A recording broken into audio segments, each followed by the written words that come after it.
Yeah, no, I mean, well, yeah. Okay, good morning, everyone.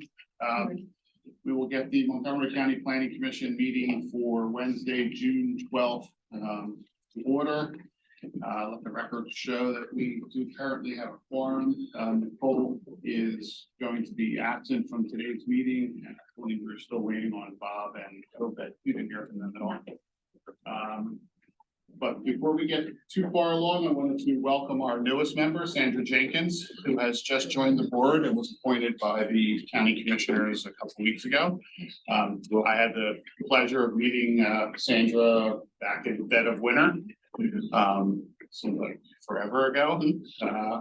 And I am very happy to have her join the board, and wanted to give Sandra a few minutes to give us a little bit of her background and anything else you'd like to share with the board. Oh, absolutely. Yes, I just basically here jotted down some like a quick briefing of myself. I would just ask to speak up because we try to pick up some of the microphones that are in the room. Okay, my name is Sandra Jenkins. I'm currently residing in Elkinsport, Montgomery County. My son has recently graduated from Christopher Dock Mennonite High School and is now serving in the United States Marine Corps. I am a proud owner of a business of naturalist hair and landside, and my passion lies in promoting natural health and wellness, okay, and healthy lifestyle. But this goes beyond just the salon business for me.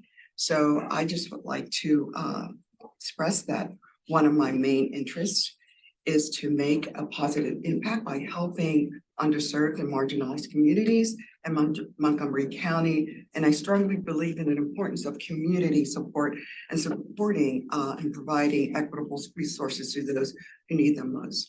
So I believe that I would be a strong fit for this Montgomery County Planning Commission board. And there are several reasons, as I expressed to the board during our Zoom meeting. But firstly, my background is a very strong, diverse background. Not only I in the business industry, I've also have a background in aviation, where I worked as a purser, flight attendant for several airlines. Matter of fact, in the beginning, I started off with TWA.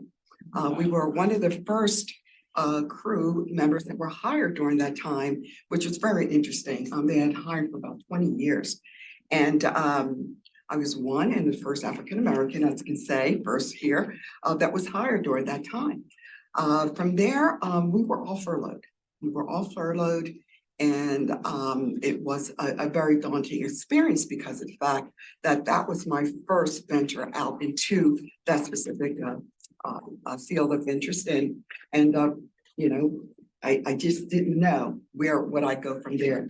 From there, I was brought on with American Airlines. I flew for American for 8 years. And from there, I was recruited into corporate aviation. So that's where I worked. I worked in Savannah, Georgia, for Gulfstream Aerospace for 4 years of my life. And, you know, that was quite one of the most, I would say, amazing experiences that I can always refer back to. So just being here amongst all of you is quite a joy, and I'm honored to be here. Welcome. Thank you. Look forward to having you part of our board. So with that, are there any other board comments before we get started? Are there any board members online? No. Okay. Any board comments? I did have one comment. I wanted to congratulate my partner, Dulcie, in being appointed as co-chair of the Montco 2050 committee, correct? Yeah. So, and that exciting role, I think it has something to do with the lipstick. I should not. No, I have another decade. Never live it down. No, and Mike and But, co-chair. You're co-chair. Did I say? Yes, you did. Yeah. Co-chair with Emma Hertz. Great. So I look forward to serving on the committee I'm with very you, and I enthusiastic about congratulate it. you. So. Yes, thank you. Thank you. So with our next order of business is approval of minutes. Do I have a motion to approve our meeting minutes for our regular board meeting minutes for Wednesday, May 8th? So, So a second, second. are there any comments or corrections to the meeting minutes? Seeing none, are there any negative votes in approving the meeting minutes? We'll move on to public comment. Is there any public comment or staff comment this time before we get started with our board meeting?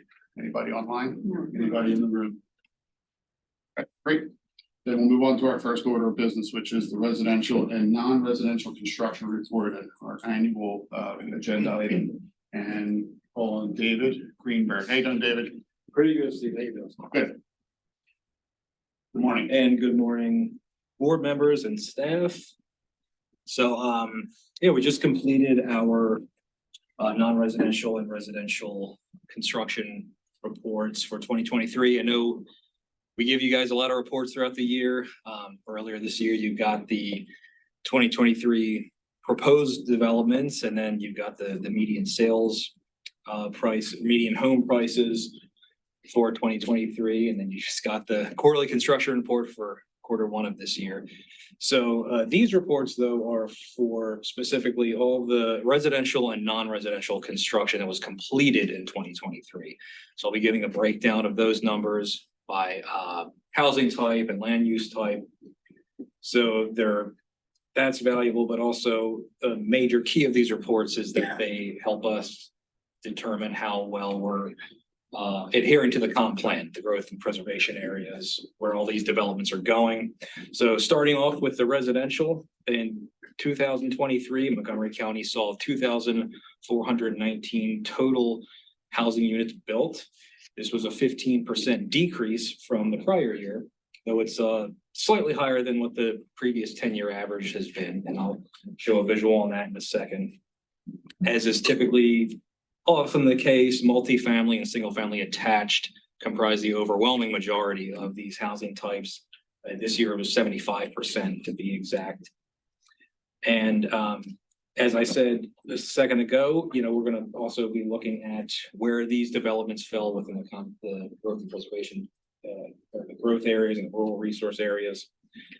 And, if we're meeting those goals and falling in between the comp plan's recommendation thresholds. So here is a yearly total of the housing units built going back the past decade. I know it's a little bit small. I try to make this in Philly's colors, being an out of towner, but maybe not the most ideal color scheme. But I appreciate You need a the little bit attempt. more. Yeah, appreciate the effort, but you need a little bit more. I don't get, Now saying out of town, or you're not like a New York Mets fan? I'm an Orioles fan. I'm from Baltimore, so country That's Philly, it, I guess, like It's not diet like Philly. Yeah. So as you can see, I think this thing first. That's a little bit. Yeah, so 2,419 units, a slight decrease from 2022, but it's somewhat in line with what the previous 10-year average has been. Obviously, there's been some variation. 2020 had the peak number, and then it dropped down to 21 as the pandemic deepened. And sometimes these things, just developments, proposals get caught in the pipeline and they shoot up the next year in numbers completed. So the 10-year average was about 2,400 units total. So we're kind of right on course with that.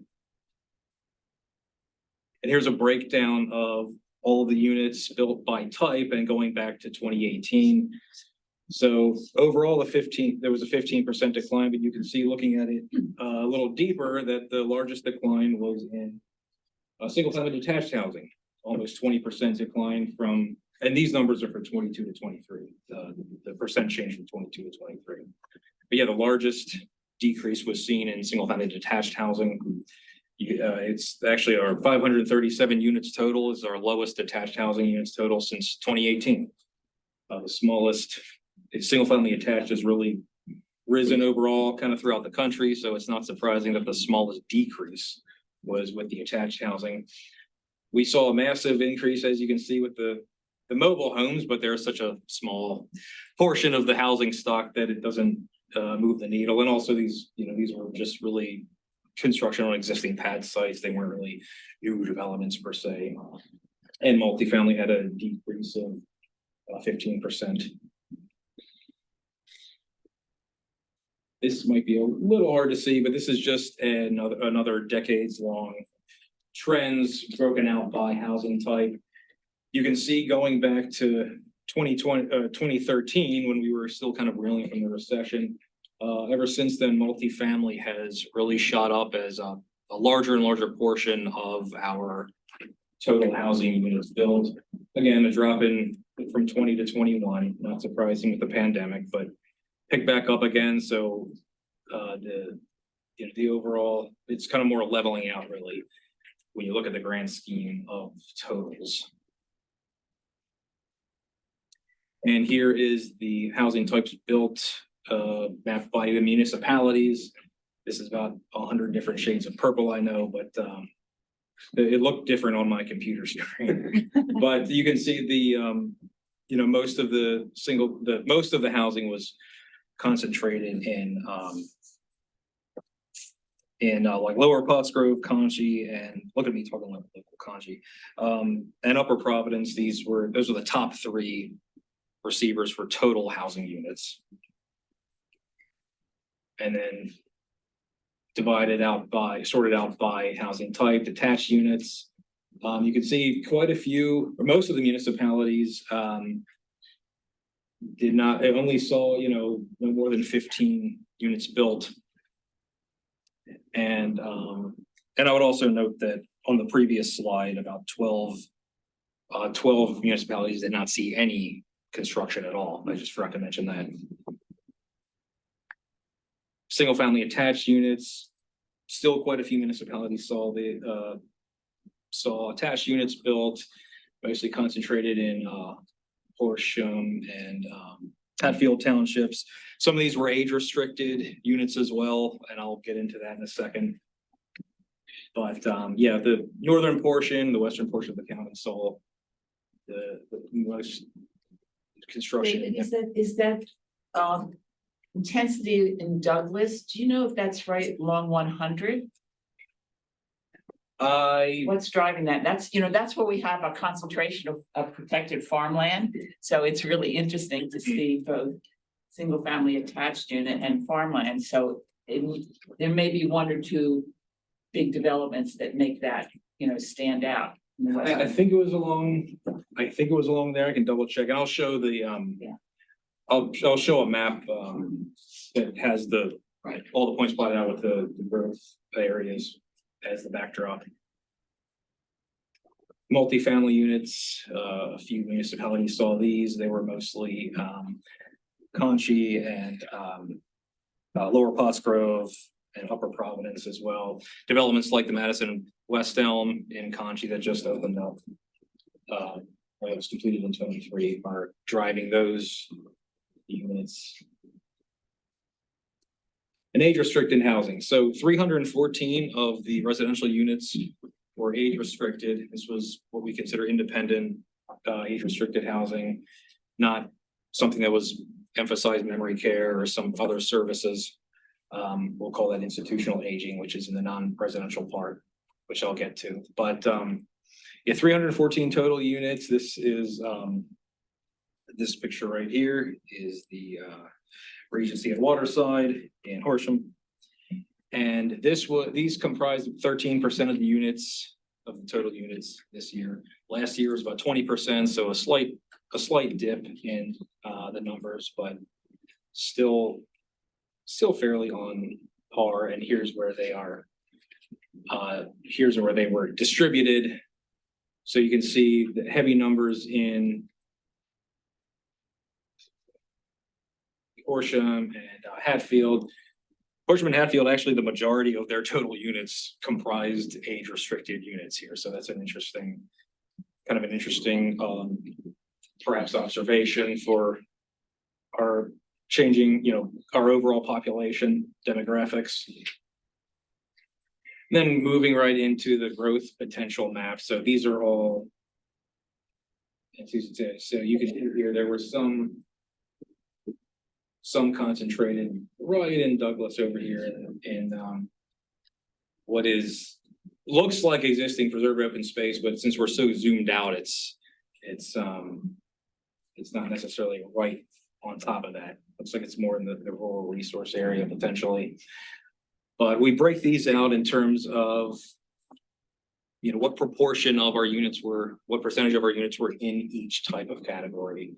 So you can see in the growth areas, 60% of our total units were on developed land in the growth area, 32% were on development potential, developable land in the growth area. So overall, 92% of our development occurred in the growth areas, which is in line with the comp plan goals.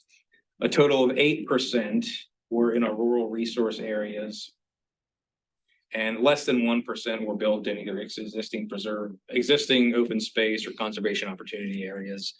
These could have been, large lot homes that, depending on how the growth map kind of aligned with the parcels. Sometimes it's not necessarily right in the center of a preserved open space, or it's just part of a very, large estate lot or something. Last year, there were about, I believe, 10 units in the conservation opportunity areas, so less this year. So in summary, and then also we do break down single family detached housing as well.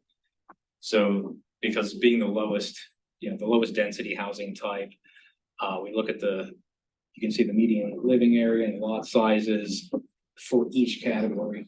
Growth areas, it's generally the average living area is about between 2,900 and 3,300 square feet. 10,740 square feet for the lot sizes. Gets larger as we get into the rural resources areas, around 20,000, 21,000 square feet in lot size. And then the conservation opportunity areas were an average of between 11,000 and 22,000 square feet, but these were very few units. So should be noted that this was a very, very tiny portion of the housing stock that was built, the housing stock across the growth areas map. But even in the growth areas, 3,300 square foot house is a sizable house. When you look across urban, metro areas. Yes. That's what's. And it has been, at least according to the numbers we've got, so we just mapped the decades long, the yearly averages for living area and lot size. We can see it has, after a decline from about 2015 to 2019, we saw an increase this year. So that's something we're still kind of researching, what the exact factors behind that are. But so much of the county is built out that lot sizes are, they are somewhat variable, but they can be. How do you get that number? These are from the Board of Assessments. We basically are looking at it. One of the fields there is a square foot of living area and square foot of lot size. So we are just taking the median of all those numbers throughout for each housing type, and then divide it out by each. And is that not including the garage? If there isn't a garage, or are they just taking the perimeter of the house? I think they're taking just like the footprint. I thought they included the garage, but Yeah. Oh, the 3-car garages, that's what's pushing up. Could be, because they do know you on the property record is separate, it does identify. Yeah. the part. Right, that's why I'm asking, and I know the Yeah. property record, and they usually show where the garage is, but I'm not sure. That's why I was asking if these numbers. I can- including the garage. I can double check. I mean, that would make sense if they were including it. Even though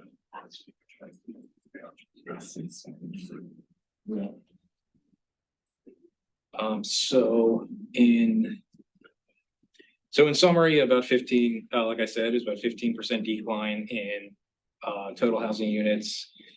Multifamily and single family attached are 3/4 of that. The largest decrease was single family detached housing. And the lot sizes and lot areas or lot sizes and home sizes increased from last year, the last couple of years. Age restricted housing is 13% of the units total and 92%, so this was generally within the goals. And 1% within the conservation open space areas is questionable, but the comp plan recommends that, of course, nothing be built in those areas. And only about 5% of the housing units are built in the rural resource areas, so we're close to that number. Do you have a sense of those areas that are in those conservation areas being built in less desirable locations, if they're being built by right, or are they being built with some type of relief or changes in zoning? Yeah, that is something we're still kind of looking into in terms of what was allowed there and, the kind of history behind that. I'm not sure if it's by right or if it's by just like special exception or. Right. And it was still a very small number. I mean, sometimes we would have Cherokee County, we would have planned unit developments that were permitted in what was traditionally, like a country estates area or a rural places area. Sometimes in a conservation easement, if someone does conservation easement with a nonprofit, you're allowed a building lot. So that ostensibly would have been eased property, but allowed legally under the easement, you could have had a building lot. And I'm wondering, some of the farms, can't you provide off one additional building lot on some time? Yes. So, I mean, if we have a small number, those would be understandable, right, rather than some violation. That's what we're looking at. Right, exactly. Yeah, not some just Not necessarily looking for a violation, I'm just looking for a change of attitude among municipalities that have a fair amount of these conservation areas or these areas that are less desirable for seeing development. Are they allowing it? Are they changing their land use regulations to allow for some development in some way, shape, or form? And it may be very well in the form of we'll give you a certain amount of lots, you preserve a certain amount of land, there's land preservation overlays. I'm trying to understand it. And I'm not expecting you to have this answer, but something that would be interested to know is that although we have this comprehensive plan and we have this map of where they're desirable and where they're undesirable locations, are we starting to see a change in mentality among the municipalities or the governing bodies and how they view land use in some of those undesirable, in some of those areas that the county's comprehensive plan deems as undesirable locations to see development? Right. Yeah, that would be interesting too. So we're gonna keep researching that. And so I was gonna say, any more questions before I go on to non-residential? So non-residential, here's the Core 5 logistics building in Kalamazoo. It's kind of a Architectural, wow. Never get tired of looking at that. Looks like it belongs in Marbo, I think. And they're all in Franconia now. So we saw, the county saw 1,914,946 square feet of non-residential construction in 2023. This was a 49% decrease from 2022.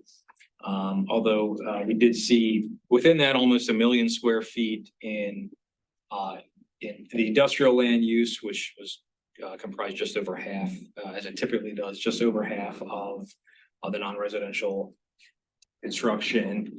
And included in that industrial is like warehouse spaces, not necessarily manufacturing. yeah, distribution centers, warehouse spaces. I mean, depending on the size, and then your 300,000 square feet of institutional aging, which to clarify, we generally, it's a flattering parameter. So these were these were developments that provided more than just independent living for seniors. They had components of memory care, things like that. That fell into this category. And then we had a little over 500,000 square feet in commercial space. This is going to be your smaller storage areas, your smaller storage facilities, which we'll talk about in a second. And again, the same question, where is all this fitting in within the comp plan? And here's just an overview of the different developments that were built across the municipalities. You see, a lot of commercial, a lot of industrial and institutional aging kind of in various portions. Okay. So breaking down overall, we have the yearly totals of non-residential square footage going back the past decade. So a sharp decline from 2022, but that was also, that could have been just proposals coming down the pipeline from the COVID years and finally coming to fruition. So it really is more of a leveling off of what we've seen in previous years. I think you're starting to see the lag, stuff completed in 2022 was still working off of lower interest rates also. They probably came on board, started construction, didn't finish until 2022, and we're still working off of interest rates that had dropped, post-COVID. And then now you're starting to see a decline because the projects that are finishing in 2023 may have been an exception and, we're pushed back or tailed back because of interest rates being higher. You might see them for the next year or two. And here's just the distribution of a separation of the different land use types we had. So yes, industrial, commercial, and institutional aging comprised the great majority, basically about 95% of the overall non-residential construction. A little bit of municipal, tiny portions of office and recreation. Of course, with teleworking and whatnot, we're seeing office spaces has been kind of petering out a little bit. Do schools go, where do schools go? Institutions. Yeah. Institutional, that's what I'm thinking. We haven't had, for a while there, we had a lot of schools coming in. And, Because you have to change in state funding. right, And so right now, we're probably between. you have to push for all school districts to do the construction or get their construction underway before the new regulations came into play where they had to go out for whatever it was, Yes, referendum okay. or something. And they all got all the plans and they got all their projects done before that. Lower Moreland has finished the new high school, so that'll be in next year. Okay. Yeah, that was just earlier this year. So Institutions of non-aging. It'll be all in that one, yes. it was institutional elderly at one point. I don't know which one sounds. I guess when you put institutional in there with it, it's sort of. I grew up as a people age homes. Yeah. So just a breakdown of institutional or industrial construction. So 985,599 square feet of industrial space, or a slight decline from 2022, but a drastic increase from what we've seen in the past decade. And just delving into that a little further, the Cal mentioned was, houses, the core 5 logistics centers. So they saw the most of this construction, followed by Hatfield Township, Upper Providence Township. And then in terms of the largest individual industrial developments, that was the core 5 logistics center, the Shepherd Distribution Center, and the North Penn Logistics Center. And So are all of those in locations where they have easy access to highways and? yeah, Now Manson's right along the connector, yeah.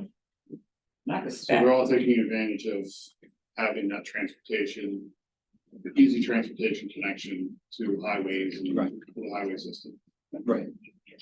It's both, the cost of the land and the access. I mean, there's been, I don't wanna, but there's been just so much written even the popular press where these are going, a little north of us, up in the Lehigh Valley, Northampton. I think folks have seen, I mean, they're getting bombarded in fairly rural communities if they have good access, so. I think I brought this up before. I mean, you go into central PA and then you turn down, you know, near Harrisburg, I think it's 84. And you turn down into going down towards Maryland and Virginia, and it's just that 84 is just lined with distribution centers and warehouses. The landscape is just completely these large warehousing buildings up and down 84 because they use 84 as I think it's 84, but they use it as a major connection to Pennsylvania Turnpike. It's Steve, it's Interstate 81. 81, yeah. I was close, I was with the degree. But yeah, I mean, that road is just lined with them. I think you're starting to see them branch out to more urban areas. In South Jersey is also some of, that's what I've read, some of those more rural southern Jersey. What is gonna happen? You don't have to answer that. What's gonna happen to these once something else changes? I can't imagine how these are gonna be repurposed, or are they just disposable buildings? Well, I'll be honest, I'm the one that went out to take the pictures of this core 5 center. There's supposed to be three large buildings, only 2 have been built, and they were empty. There's nothing happening there. In town, Yeah, yeah, I've looked there, there's some cars, and there are no cars, it's right across from Asher's. that's correct. Well, yeah. I drive past one off here and I go down to Leavitt, and there's one that they built, it's actually 2 that they built, and same thing. It's not a lot of activity. Yeah. We have an approved land development in the borough for 1 million square feet, 4 separate buildings on the old American William Highway. That's being very old. Yeah, and nothing's happened, Are they all speculative now, waiting for someone to come forward. Oh, so they did the land development. The but they land haven't built development any. approved, but nobody's come forward, that's sort of 3.5, 4 years. Look, it was a huge problem, like, a couple of years ago. I know from working in construction, being related to construction, that the barge waste market was completely, you were out 60, 65 weeks to get barge waste because all of these distribution companies and, Amazon and Target were buying up all the manufacturing for projects that they didn't even have approved yet, but they were buying up the manufacturing time slots from the barge waste companies, and there's only like 3 or 4 in the country that produce barge waste and distribute. And so we had 2 projects that went from a certain structural system to another structural system because we couldn't get barge waste. So, but that has now started to ease up because we're starting to see a slowdown. Yeah, but we'll see what the numbers look like the following year. It should be interesting. Going right into commercial construction, 536,860 square feet total. And these were, again, Talmadge Township, taking advantage of their location, saw the most development in this land use type, will be Upper Dublin, Upper Marion. Individually, the storage spaces were the top in terms of size, and there was also a Top Golf. And Very frustrating. Yes. Very frustrating. Has anybody been there? I've done it I'm before. waiting to get invited by you. Yeah. So, Can we make it mandatory? Voted that for Ann is there. online and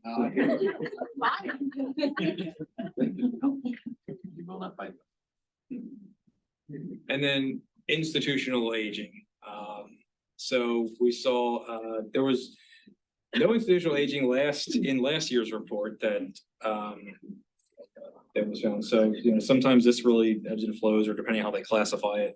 But we saw over 300,000 square feet of institutional aging. What these numbers don't show, but is in your report, is that it's comprising a higher percentage of the total non-residential square footage, seemingly each year. It's about 16%. This was about 16% of the total non-residential construction this year, whereas the previous decade it's been more around 5 or 6%. So Do you have a sense of, two questions, are we looking at, and this goes back to also some of the multifamily stuff, are we looking at adaptive use projects, or are we looking at ground up construction on this and the institutional aging? this is ground up construction. Okay, So, and do you know how many, do you know like the 300,000 square feet, 310,000 square feet? Do you know what that converts into beds, units, whatever it may be? Or do we not have that information? not immediately available. No, we can double check that.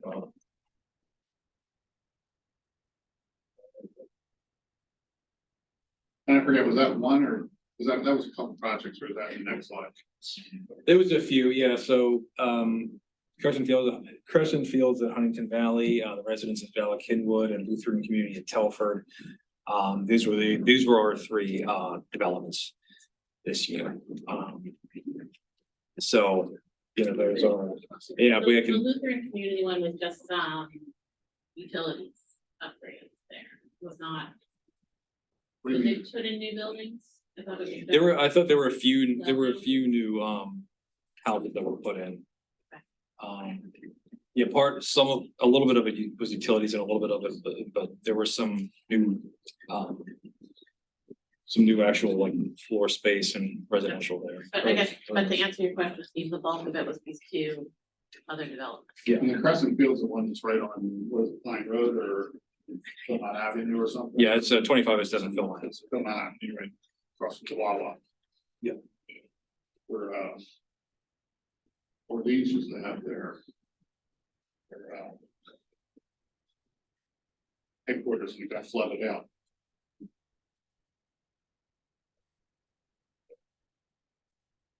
And once again, how does this align with the growth potential map? So this, depending on the rounding, it doesn't exactly add up to 100, but about nearly 100% of the developments were in growth areas. Fraction were in existing preserved or conservation opportunity areas, but these were mostly our utilities that were either pumping stations or well houses that were in kind of on the edge of a development. So it wasn't actual, it wasn't they weren't plopping industrial space down in a preservation area or anything like that. So, and Dulcie brought it, we have the top two are growth areas developed land and growth areas developable land. That's what's So- left. So for instance, like John was just talking about the 1 million square feet that he's talking about on the American Olean site. Would that fall under developed land Yes, because it was developed already? correct. Developable land was basically raw land that hasn't been That has not been developed. designated in growth areas, but hasn't been developed there. Correct. So Yeah, like but plan. the numbers you see here are based upon that map specifically, which is very generalized, so there's gaps of like vacant land that's developed that is underdeveloped land. But we also do look at each developed under proposals, each one that comes through, how much of that is already done, how much is it? Those figures are right, it's more like on average about 50% is actually redeveloped land. And then just a summary, so yeah, the fairly significant decrease from 2022 in overall construction, but again, it's still kind of on par with what we've seen in recent years overall. Industrial, commercial, and institutional aging, overwhelming majority of our non-residential kind of reflecting the labor market and changing demographics, distribution, storage spaces, just like I said, aging population, these are kind of what's been driving our non-residential construction. We're an aging population, we work from home, and we have a lot of things that we need to have, we don't know what to do with. So it goes in storage, just to put it humorously, but on a serious note, yeah, this is what's been driving our non-residential in recent years. And generally stayed within the comp plan, nearly 100% was built within growth areas, less than 1 1% was in the open space areas and conservation, but again, those were, you know, utilities mostly. So, yeah, those are our reports for this past year. If you have any additional questions, and I'll look at those, you know, some of the questions that we talked about here as well. Any questions for David? This is outside the scope of this report, but I would be curious to see on the residential side, 15% decrease if the construction dollars was the same. Right, because of the cost increase, you know. Is there any way to correlate employment, the employment numbers with some of this, what we're seeing as far as, you know, you saw this institutional, mainly warehousing space and distribution centers. Are we in those areas? Are we seeing? Is that square footage primarily being left vacant because they don't have users, or is it occupied and we're seeing increases in employment in those areas? Yeah, I think we're seeing, well, I mean, I think certainly with institutional aging, we're seeing, you know, I mean, large increase in those, in that particular field, but as far as like some of the other major contributors like industrial, I think, I don't know what what's the employee to center ratio in terms. Parse out those correlations. We can look at but I'm those just too. Curious as to whether we're seeing, the county is seeing changes in employment in those specific areas or locations or general locations of the county. And is that primarily because of the amount of square footage that's being built for these, To service those to areas. service those areas, to Yeah. bring employees? So, Sure, we It's can. hard- it's hard to follow that live, but that's something we're concerned about, yeah. Yeah, and it would lag, you know, this stuff is completed in 23. Mhm. The employment numbers wouldn't take effect until this year, so we wouldn't see it until Yeah. next year, so you'd have to actually shift those numbers. Yeah. Shift the graphs to get into a line. And we do have the vacancy CoStar numbers we do look at regularly. I haven't seen that much of an uptake yet in vacancy. I think it's still pretty steady, but a lot of the stuff is still. I'd just be curious to see if there's a direct correlation between what's being built and are they seeing, you know, going back to what John said, if they built 1 million square feet, would we see the equivalent of employment uptick in Lansdale for that 1 million square feet if it was built? Depends on the type of use. You know. Well, warehousing would- distribution, I mean, Yes, it's, you know, obviously it's not the same as some other Manufacturing. industries, but, you know, you would certainly have to staff 1 million square feet of people to work in the distribution center. What that is, I have no Yeah. idea. You know, what the articles that I've been reading about them is one of the concerns is that it does create jobs, but they're not always high paying jobs. And it's that issue of working conditions and Right. all those issues. That's a secondary question. You gotta get to the first one first. Right. That would be obviously the next question to ask is, are they higher paying jobs? Are they stable? Mhm. So, Lots of change. any other questions for David? Great, thanks, David. Thank you. Appreciate it. And the report was distributed in the packet, if I remember. Yes. Yeah. Alrighty. Next up is our first section overview. And this is the design and outreach. We'll start with Pattie. Good morning, Pattie. Good morning. How's everyone doing today? Well, It's nice to see you today. It's nice to see you in person, Sandra. Welcome. Yeah. Yeah, so, this is the first, I know we'd had these conversations with the board about, Rob, just remind me, which one of these works? The one on your right hand. Thank you. About, giving a better look about some of the work we do here and the people that do the work here. How the sections do different projects differently. And so, when that was talked about, don't know what inspired me. It might be one of my staff colleagues said, we should go first. And part of that was because, well, I think you're gonna find out through our presentation that we're kind of the heart of the agency. And I was sitting in the back because this is the group and I didn't have room to sit up here, but they are the team. So we are gonna start the first one with design and outreach. Let's see if I can advance this. Okay, but how do I advance this one? Yes. Okay. We love our technology here. Okay, that doesn't do it either. Okay, clicker not working. Because the mouse is active. This one has a mouse. Yeah, we passed the mouse down. Yeah, we're gonna need it at one point, that's. Sorry. Yeah. Now I can hit the clicker. Oh, there we go. Thank you. So, okay, so this is the team. As you can see, we're all dressed the same. We took this picture this morning. I think the biggest accomplishment is that we all got in here before the meeting. So, and we're all smiling. Or you guys just wear the same clothes. Well, there we go. Exactly, exactly. Would be classic for a design team. You always want to look good, Steve, you know? So anyway. I thought I would talk about this team, kind of how we are on the org chart, at least initially. This is something you're familiar with because it's in our work program.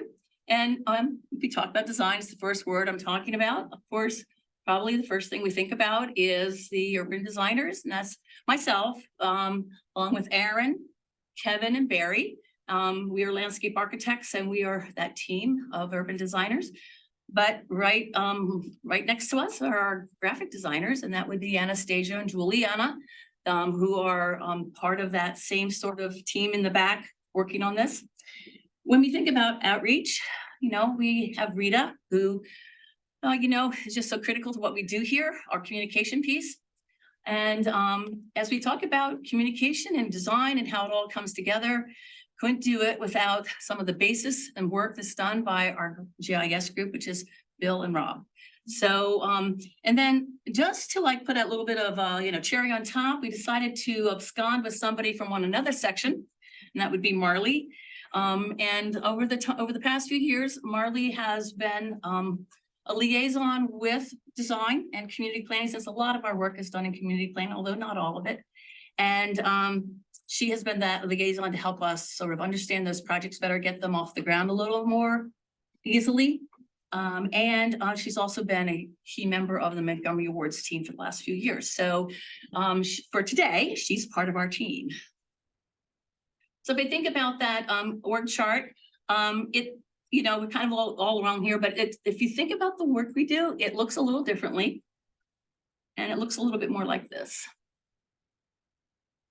And here we are. So we feel like design and outreach is at the beginning, is at the center. We're kind of, we've talked about a couple of analogies about what we do. Are we the glue that holds everybody together? Are we the fabric that weaves everybody together? I won't even get into the white sauce and macaroni and cheese analogy. I was trying to pass off on them and they're like, Pattie, it won't work. So I think we're actually that center, that nucleus of the team. And you can see if the other sections are around us, they are really the movers and shakers that get out there, that create the work, that get the contracts, that create the programs and initiatives, but it all comes through us. And so I wanted to give a little bit more talk about that. So as we brainstormed about this, and again, we did this as a team. The only disadvantage is I did not give my team much more than about 2 weeks to pull this all together. So I'm just letting you know that they're awesome. So anyway, and we thought that one of the ways to talk about and show what we do here and how we are critical to all the work that's done at the Plan Commission is to kind of deconstruct a couple of things that we have going on. And through our conversations came up with these three. One is our community planning contracts, that our work with the communities is a real great way for us to do the work we do, and for us to help the community planners do the work they want to do there. Montco 2050, again, this is one of the most important projects we have in the Planning Commission right now that's agency-wide, and of course is led by the awesome team of Chloe and Anne. But there's some pieces that you might want to know about from the beginnings that we can talk about. And then the Montgomery Awards, which is actually one of the few initiatives that is truly ours. It starts in design, it ends in design, and we hold on to it very fiercely because we like that project a lot. So I'm gonna pull back the curtain a little bit. You might know who this is. This is Charles Wilson Peale. He was a famous American painter. He I think, painted George Washington more than once. This is a self-portrait he did later on in life. He had his own museum, and I think it's now ensconced downtown at the Academy or on the second floor of, anyway, there is a place for it, and Barry would know. But what I loved about this image was the idea of what's behind the curtain. We're gonna pull that back and talk a little bit more about the work we do here, and why it's so important. So we're gonna start with community planning contracts. And I like this graphic because there's some couple different things we get to do with those projects.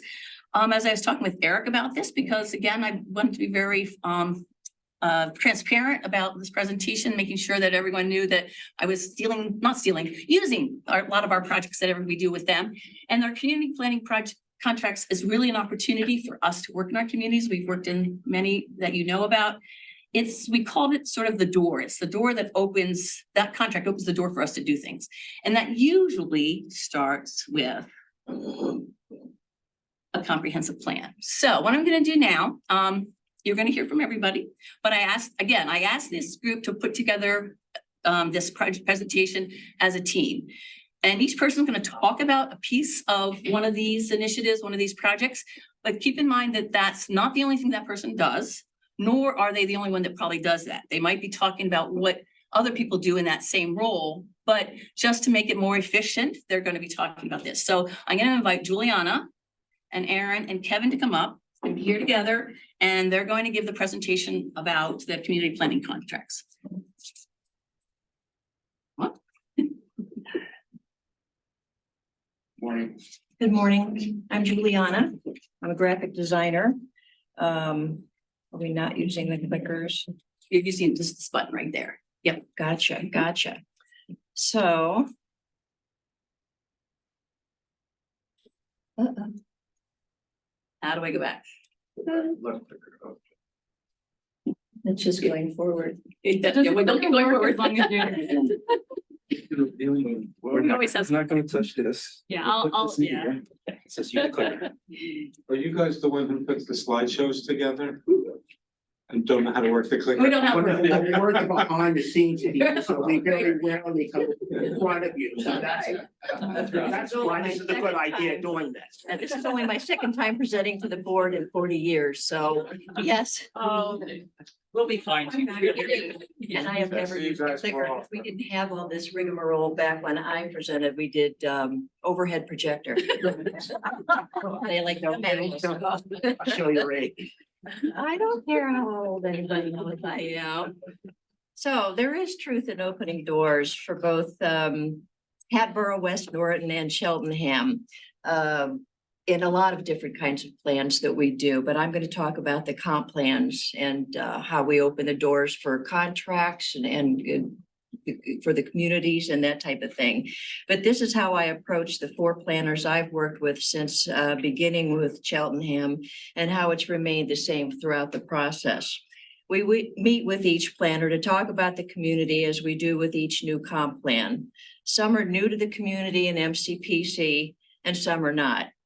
We brainstorm and throw out ideas about the communities that best enhance exactly what the community wants and how to make it thrive and grow. What's unique about its character, people, landscape, significant features, places, buildings, history. Are they mover and shakers, or are they historians and slow moving?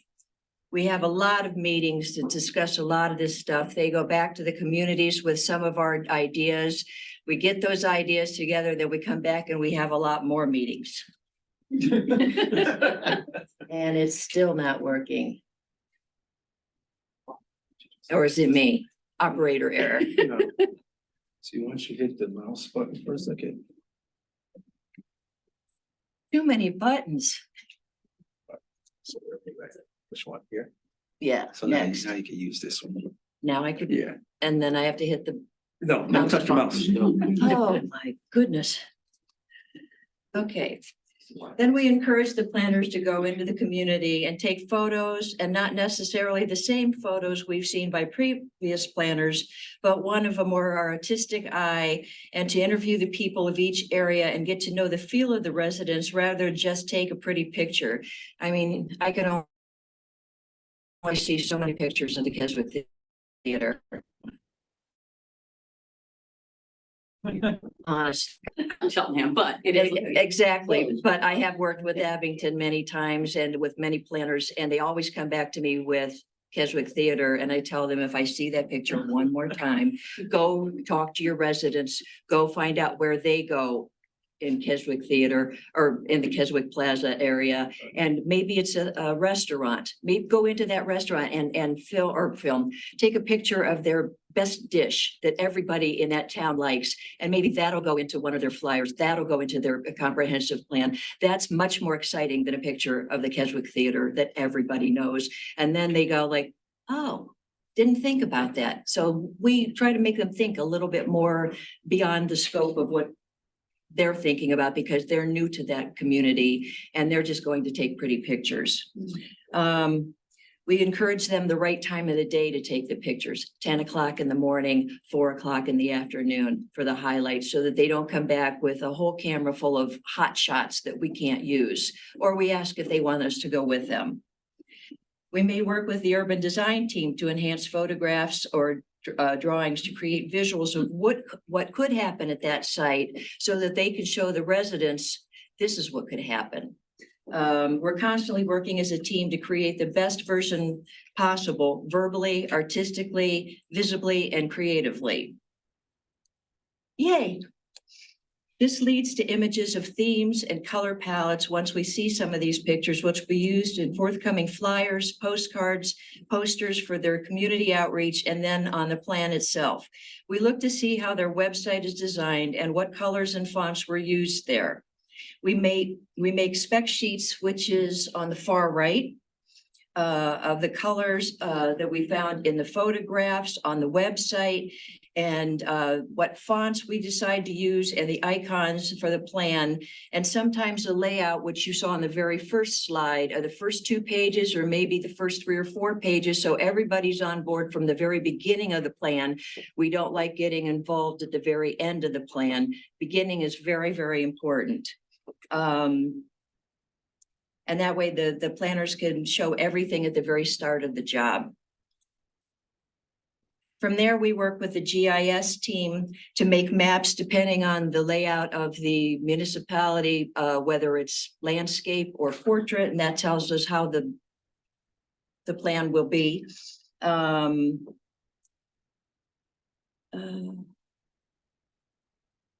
Then we decide also we take the maps that are made in ArcGIS and we take them into Illustrator, which just pretties them up. The map on the left is ArcGIS, and you can see once it's taken on the right to Illustrator, things just get prettier. And then we use the colors and the fonts, and it just makes for a nicer transition into the comp plan. But ArcGIS still has its place for great big maps that are used in public meetings, so we still need both softwares.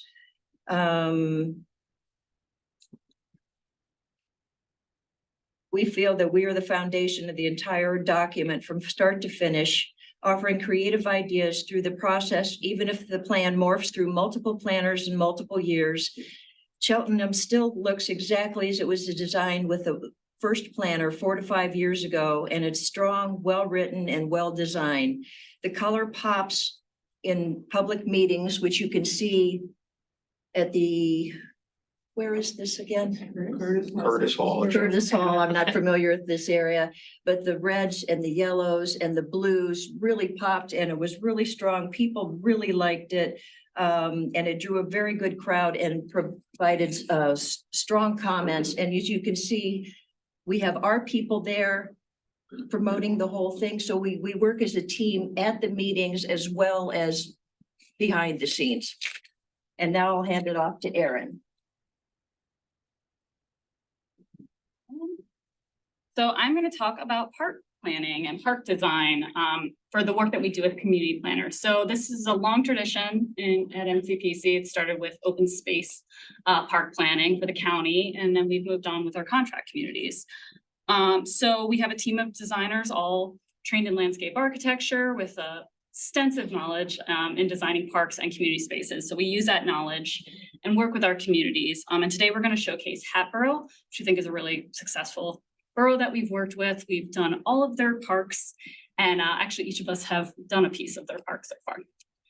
So the first one I'm going to talk about right here is Miller Meadow. So this was brought about when Chloe was working on the comp plan, and the borough came to us and said, we'd like to look at a concept design for Miller Meadow. So this was actually bought with county open space money, which had a little bit of a restriction on passive recreation being the major part of it. But Pattie worked on this one. She was able to work with them to provide a gazebo space because they wanted something for events. It's in the heart of the borough. And this provided sort of that compromise between that event space and that passive recreation. And then she also added to the trail system and a little bit of the native restoration and environmental part, because you're going to see all of these parks are along the Pennypack Creek. So there's a lot of issues with flooding and riparian buffer treatments needed.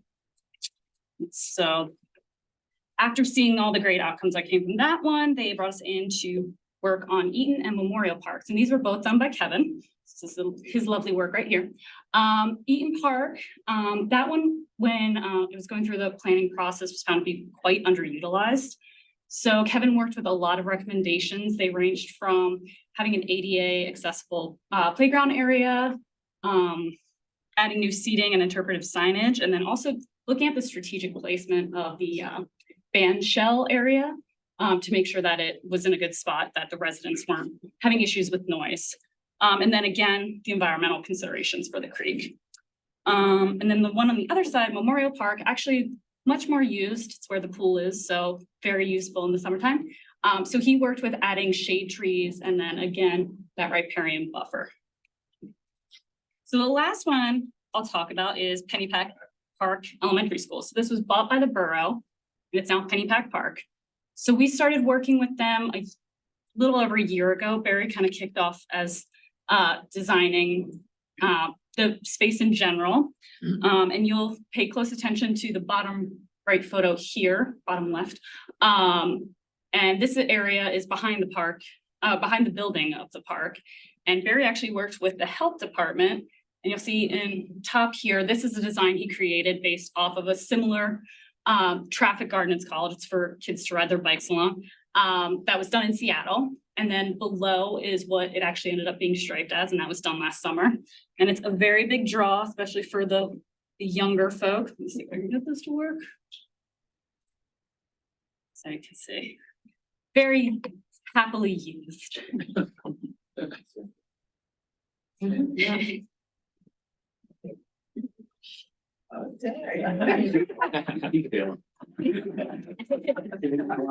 He's learning.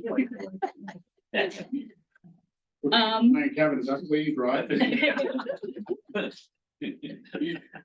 And so then this last one slide shows the actual full overview of the park. So this is concept I've been working on since I started last summer. And on the left, this is all the existing conditions. So big factor here is this is in the floodplain of Pennypack Creek. There's a lot of environmental considerations and also the use of active recreation with the soccer field. So one big thing that we had to kind of work with, along with just doing the basic design, is really engaging with the community and figuring out how do we find a compromise between these two issues of making it environmentally sustainable, but also making sure the uses that people want on site are being considered. So we actually are just wrapping up our final design. We met with the steering committee, and then we'll be presenting that in the summer to the Borough Council for them to get approval so they can start doing it in a bit of a phased plan so that they can do little pieces as funding comes along. It's a big site. There's a lot of things that are going to take some more research into, especially the environmental aspects, but trying to give them a lot of ideas. So when you do the park plans, do the park design, do you give them, do they give into the municipality and then they do the engineering work? Typically, yeah. I have not gotten that far yet on mine, but Pattie.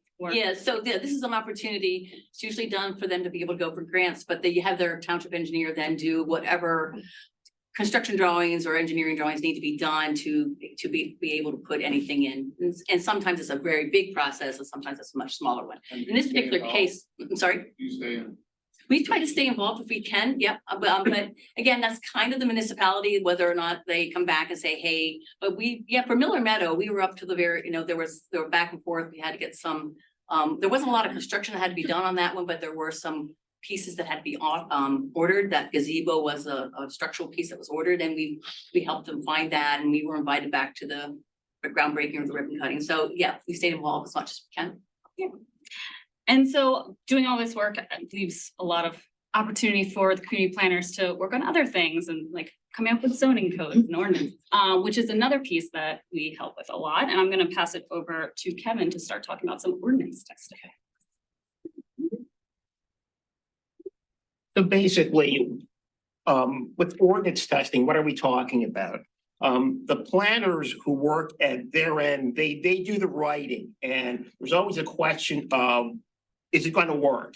So testing refers to evaluating ordinance provisions and requirements just to ensure or guarantee that the consequences and impacts of what the planner writes actually is what the municipality wants. So basically, it's a whole process, and the process not only involves us, but it's a give and take between the township, the municipality, municipal leaders, stakeholders, a lot of people, just to get a clearer understanding of the anticipated results of the technical zoning language that's written. So as an example, this is in West Norton Township, and this is part of a process where Ridge Pike, Main Street, that goes right through the township. There was a desire to improve it, make it more pedestrian oriented, make it more amenable to parking, not parking, but to people being able to walk, amenity areas and so forth. So, we did a corridor study, and there were recommendations, and from those recommendations, there was an overlay district written, which incorporated a lot of, concepts of what we can do with open space, how parking relates to sidewalks and so forth. But, it's language, it's text on a sheet of paper. And we want to make sure that what is being, as far as standards, what's being advocated or what's being set, is it doable? So it's a whole process where we're looking at all these different factors. We're looking at existing building footprints, land uses, setback standards, and so forth. And from this, we go to the next phase where we choose various sites in a particular area in this proposed zoning district. And we're going to make up a program showing various scenarios of what we could possibly do on a particular property. And the challenge here with West Norton was the fact that there was a desire to do an open space amenity area on a development parcel. And, should it be 5%? Should it be 10%? How does that work with parking? How does that work with buildings? How do all these things relate together? So the testing process involved just looking at these various scenarios and seeing what we could actually do. So if a developer wants to come in and do a 10,000 square foot building and they're required to do so many parking spaces per 1,000 square feet, can this work? And then from that point, we go from conceptual to more site detailed to confirm that, you can do this. The ordinance would require this, and it's doable, it's feasible. And from this, we take it even a step further, and we do something like a quick perspective to sort of illustrate, okay, this is what it would look like, if the developer followed the ordinance language. So again, it's all a process, and we're going from, the conceptual, to detail to even more detail, but it actually does work, and it is very helpful as far as the planning process. And again, it ensures that, okay, that language is actually going to work, and it's going to produce something that the municipality actually wants. So I have a little note here. I've been holding on to this for about an hour. Kevin, back to Pattie. Pattie, there you go. So Pattie's going to talk about Montco 25th. So wait, I have one for you. Yeah. So when you do test bits, the information that's gathered for the language is through the process of working with the municipality, Yes. along with the community planner that's assigned. Yes. Is there when you get into the graphic testing of an ordinance, is there also bi-directional conversation about, you know, you're asking for this, but it's not really gonna reach the benefits that you're looking for, or it's not going to, the net effect is going to be not as impactful as you think it might be? Yes, exactly, yes. If you bring the visual to the words. And that's what, you know, some people learn one way, some other people learn the other, but most people want a little bit of each, but what that percentage is, we never know. So having both be powerful, it's important. Right. Plus it can bring up other questions too. I know when we were working with Claire, like you'd start doing something, and be like, well, what about this? So it's kind of nice to, once you actually start doing it before a developer comes and they're the ones asking that question. And I assume you probably don't get involved in like the economics of any of this stuff. Not for the most Or part. suggesting if the municipality or the community planners have conversations where they're suggesting a certain type of density or a certain type of yield in FAR or anything, whatever measures they want to use, and there's no necessarily a conversation that's left up to the municipality and the community to determine. Right. Yeah. I know we've been in situations where we've had some of these examples done for us, and it's like, we weren't really expecting that. Right. So let's go back and think about restricting this or changing this, because that's not what we really had. Right. Does the testing occur before you present a proposed ordinance to the municipality, or Typically, are they considering it, or? Or it can be during the process. There could be languages started and introduced, and again, usually it's that sort of conversation the planner has with their team at the, because we don't always go in them knowing that they should do this. And they'll be saying, you know, this is what you said you want. You want a density, you want something else, you want this, and this is the language. But, you know, I think we could get our design team to test this, and then we have a better understanding whether or not it will work. And so it kind of sometimes is somewhere along the process, but it's not always at the same spot.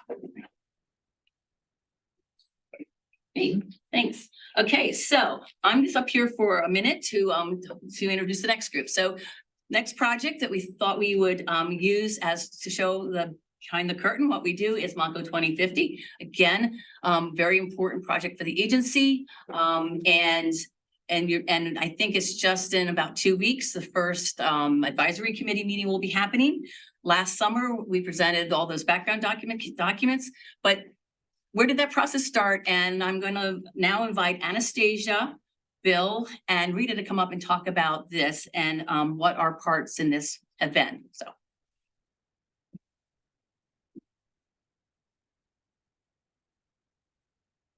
Good morning, everybody. My name is Anastasia, and I'm here with Rita and Bill to discuss the Montco 2050, the background part of it. And this is our outline of what we will be talking about. Bill is going to pick up line item number 4, and Rita is going to pick up line item number 5. The background story. On the 25th of April, 2022, fun fact, Elon Musk bought Twitter for $44 billion, and David Bowie's song Changes was stuck in my mind while we worked on the tagline for Montco 2050. During this core meeting, I sketched out a few ideas and later created digital versions of the best sketches.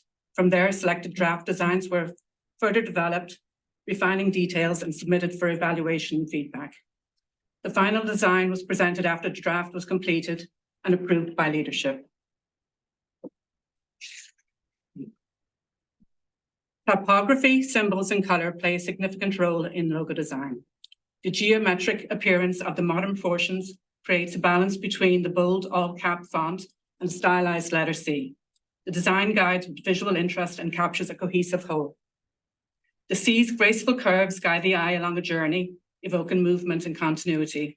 The fading of the lower curves and the directional pointing arrows symbolize an ongoing energy, growth, progression from one phase to the next towards 2050. Fonts used were Proxima Nova and Adele, and colors play a crucial role in logo design and become synonymous with the branding. These elements all contribute to a narrative of ongoing development and aspiration towards future goals encapsulated by Montco 2050, a comprehensive plan for a changing world.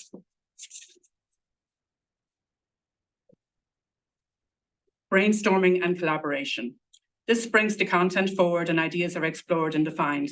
At this level, it is important to verbalize your design process in order to set the groundwork, meet project needs, solve challenges, optimize expectations, displaying the ability to work in a team environment.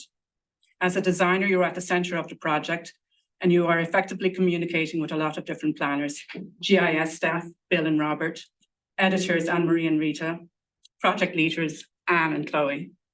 It is as much about how we work together cultivating partnerships as it is about working on an exciting project. Background and trends reports. Having a well-defined vision and a scalable design are essential for getting this project off the ground. Collaborating seamlessly with GIS and developing an online map and resource center further demonstrates the importance and value of design while providing the opportunity for ongoing education. There was a total of 10 background report and trend reports to do on this one. And Bill is now going to talk about GIS.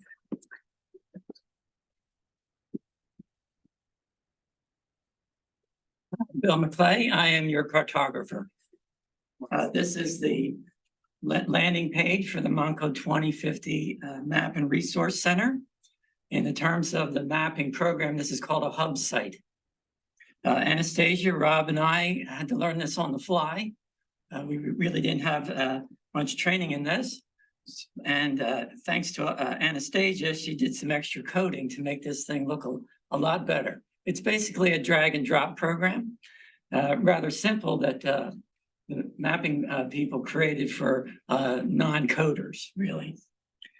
For this project, there are 10 cards for each topic. And you see here we have just the top three people: population, existing land use, and transportation. I'm going to be concentrating on the transportation section. This second level is also a hub site. We use a template to make these things look similar. We just change the text and the cards for each topic. The first card is the background checks, background and trends. And then there's a card for each map. Right now it stands at 77 maps. And Rob and I split up the duties for this. You won't be able to tell who did which map. Again, we use templates to make them all similar. The transportation hub site has 16 of our maps, and 2 of these cards are pointing to DVRPC. They did some nice work with sidewalk analysis. G of geography and the I of information. The geography is pretty well set for us. County-wide maps, municipal maps, and area of interest. Those are the parameters that Rob and I have been given. The data is rather flexible on the I side. It comes to us in different formats. So Rob and I's job is to make this thing work by finding this link so that the round circle can fit in the square box. The arrow is a double arrow. In the obvious case, once we figure out the link and get the data into the map, you can show it. But as we've seen in what Kevin was talking about with the zoning ordinances, the data can also come out. You want to know how many acres there are in a zoning district or how many miles there are along a trail. So the software allows us to ask those questions and then it can come back out again. My favorite is an Access database, and I can create these nice summary tables. I just finished up the land use for Montgomery County, updating the Board of Assessment parcels. So that it's just a simple table. It shows you the number of acres, single family detached, multifamily, country residence, all that, and then a percentage. All that can be done within Access. The map I chose is to show you today is vehicle crash locations. This is one of the maps that's under the transportation hub site. I live here in Norristown, 2 blocks from a drag strip called DeKalb Street. And I can hear the crashes, 3 of them in the last year, with 2 fatalities. So the data provided to us by PennDOT is here on the left. And they have generously provided us with this link. For point data, it's latitude, longitude. For line data, it might be a street name. For polygons, it might be the municipal name. Montgomery County is located 40 degrees north latitude, 75 degrees west longitude. If you can see the longitude has a minus sign in there.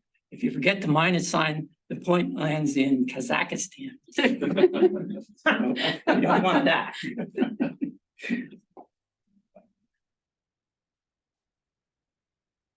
There were 7,679 crashes in 2022, just in Montgomery County alone. Each one of these roads represents a crash. There were 49 fatalities in 2022. That averages out to be 21 crashes per day. For the map, instead of showing all those 7,679 points, we use the density algorithm where the blue shading is more crashes, the yellow shading is less crashes, and the red dots represent the fatalities. There's also some brown dots sitting there. They wanted to see the crashes from 2021. Or the fatalities, those are fatalities from 2021. Finally, the user, when they click on the card for the map, you're actually looking at a web experience. Anastasia, Robert, and I, we all attended a class for this one, so we're much more familiar with how this program worked.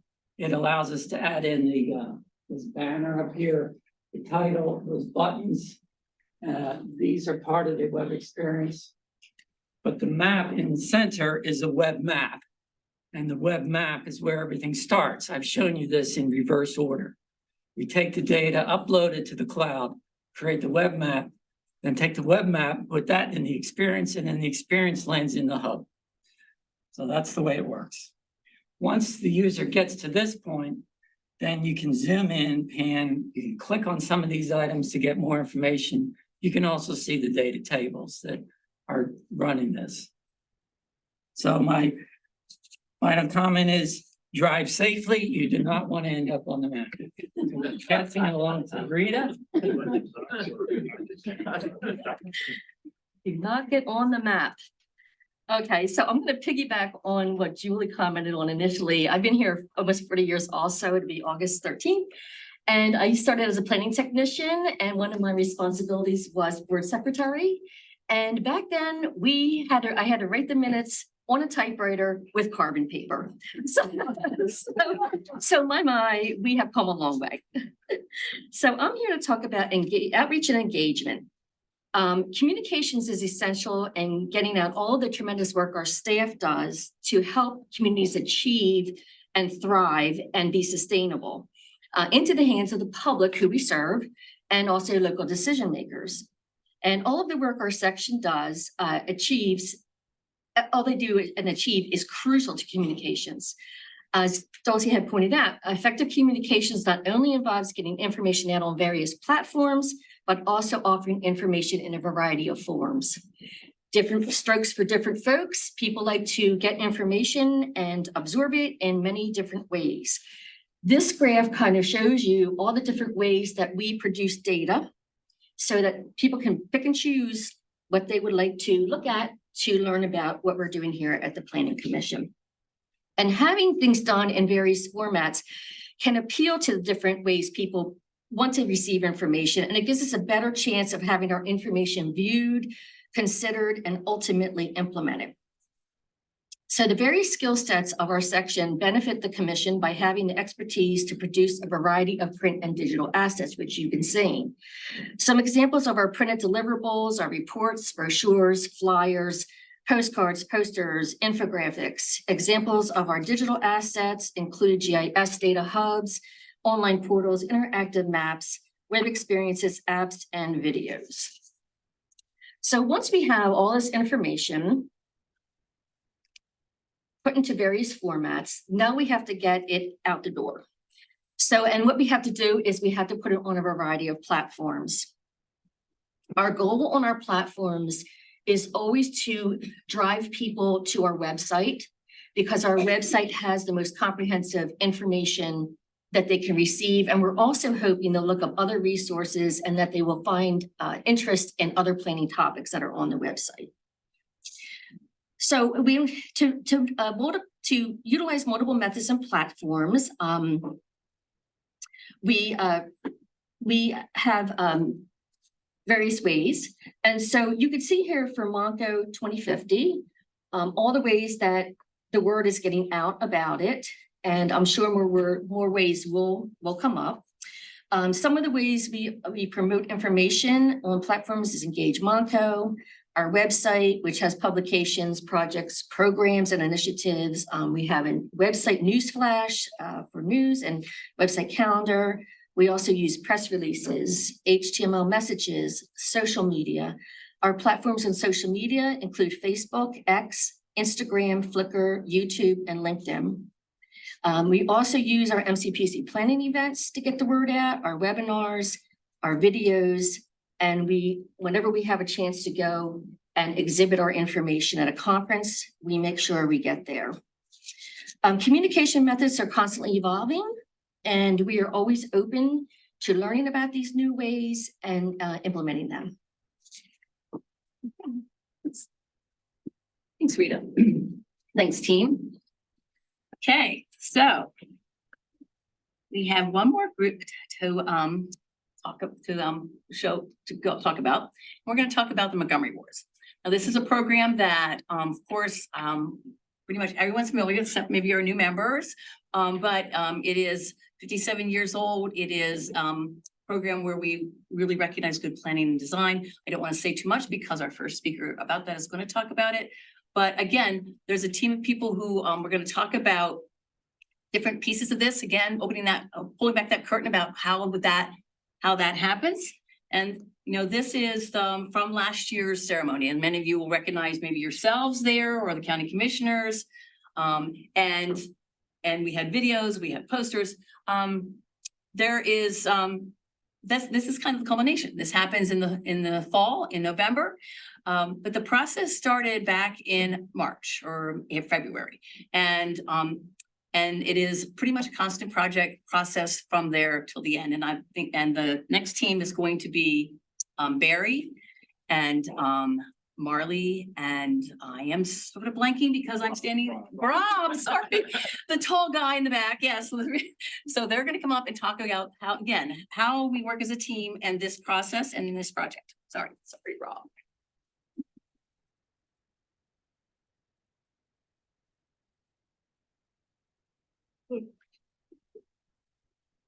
Good morning, everyone. So I'll be giving a little bit of the background for the Montgomery Awards and a little bit of the history. I know many of you already know this, so excuse us, but anyway, hopefully it will be informational to our newer members. So as Pattie mentioned, the Montgomery Awards is a long-standing initiative. It is really our signature effort of the Planning Commission, where we bring enormous amounts of resources to an event. But this event only happens after months and months of preparation and work by our team here. So you're looking at one of our more recent winners, Meadowood, which is an active adult community in Worcester. So this, I think, illustrates many of the aspects that we look for when we award Montgomery Award winners. It has environmental sustainability. It has great site design. It has wonderful architecture. It has community engagement through their community farm and what they've done with their open space. So the Montgomery Award program, the criteria that we look for when we go and select, or when our committee selects the winners and when the staff begins the process of winnowing down the submissions that we have, the criteria includes a number of elements. Environmental sustainability, good site design, open space preservation, community context. Does it add value to our communities in some way or in many ways? So we're looking for impact. And so that's what really drives the process. So I will be giving some of the background, the early background parts of this. So these are some of the projects that we've awarded over the years, and they illustrate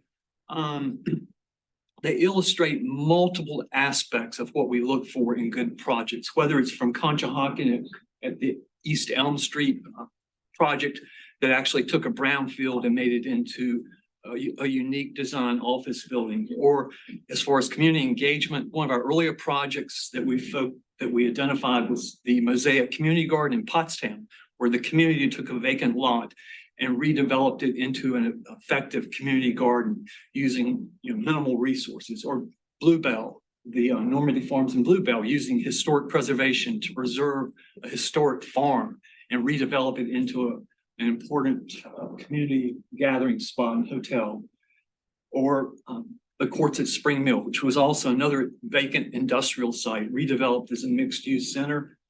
Stone Lee, an open space project which preserved and protected potential redevelopment or development by the Lower Merion School District and preserved the site. Or Bryn Mawr Village, which took a vacant industrial site within the center of Bryn Mawr and redeveloped it into a new shopping center area. So these projects all have multiple aspects of what we look for in good design and good planning projects for the Montgomery regions. Also, in 2014, we developed the Planning Advocate Award, which recognizes individuals, as you can see here with Paul Meyer, who have made enormous contributions to open space preservation and protection and trail development. Or our newer award program in 2017, in conjunction with the Conservation District, we developed the Environmental Stewardship Award, is illustrated by this preservation or restoration at the headwaters of the Wissahickon and Upper Gwinnett Township. So these various awards are in a process that we start, as Pattie mentioned, in early February with the submissions. From the submissions, then we go in May and actually receive those applications and begin the process of winnowing down and evaluating the different projects. So this graphic here on the left illustrates just some of the various tasks that our team, using the various talents that we have, begin the process to develop a shortlist. So it's vetted. We do a vetting process in which we read and try to understand more in depth the projects. We visit the sites.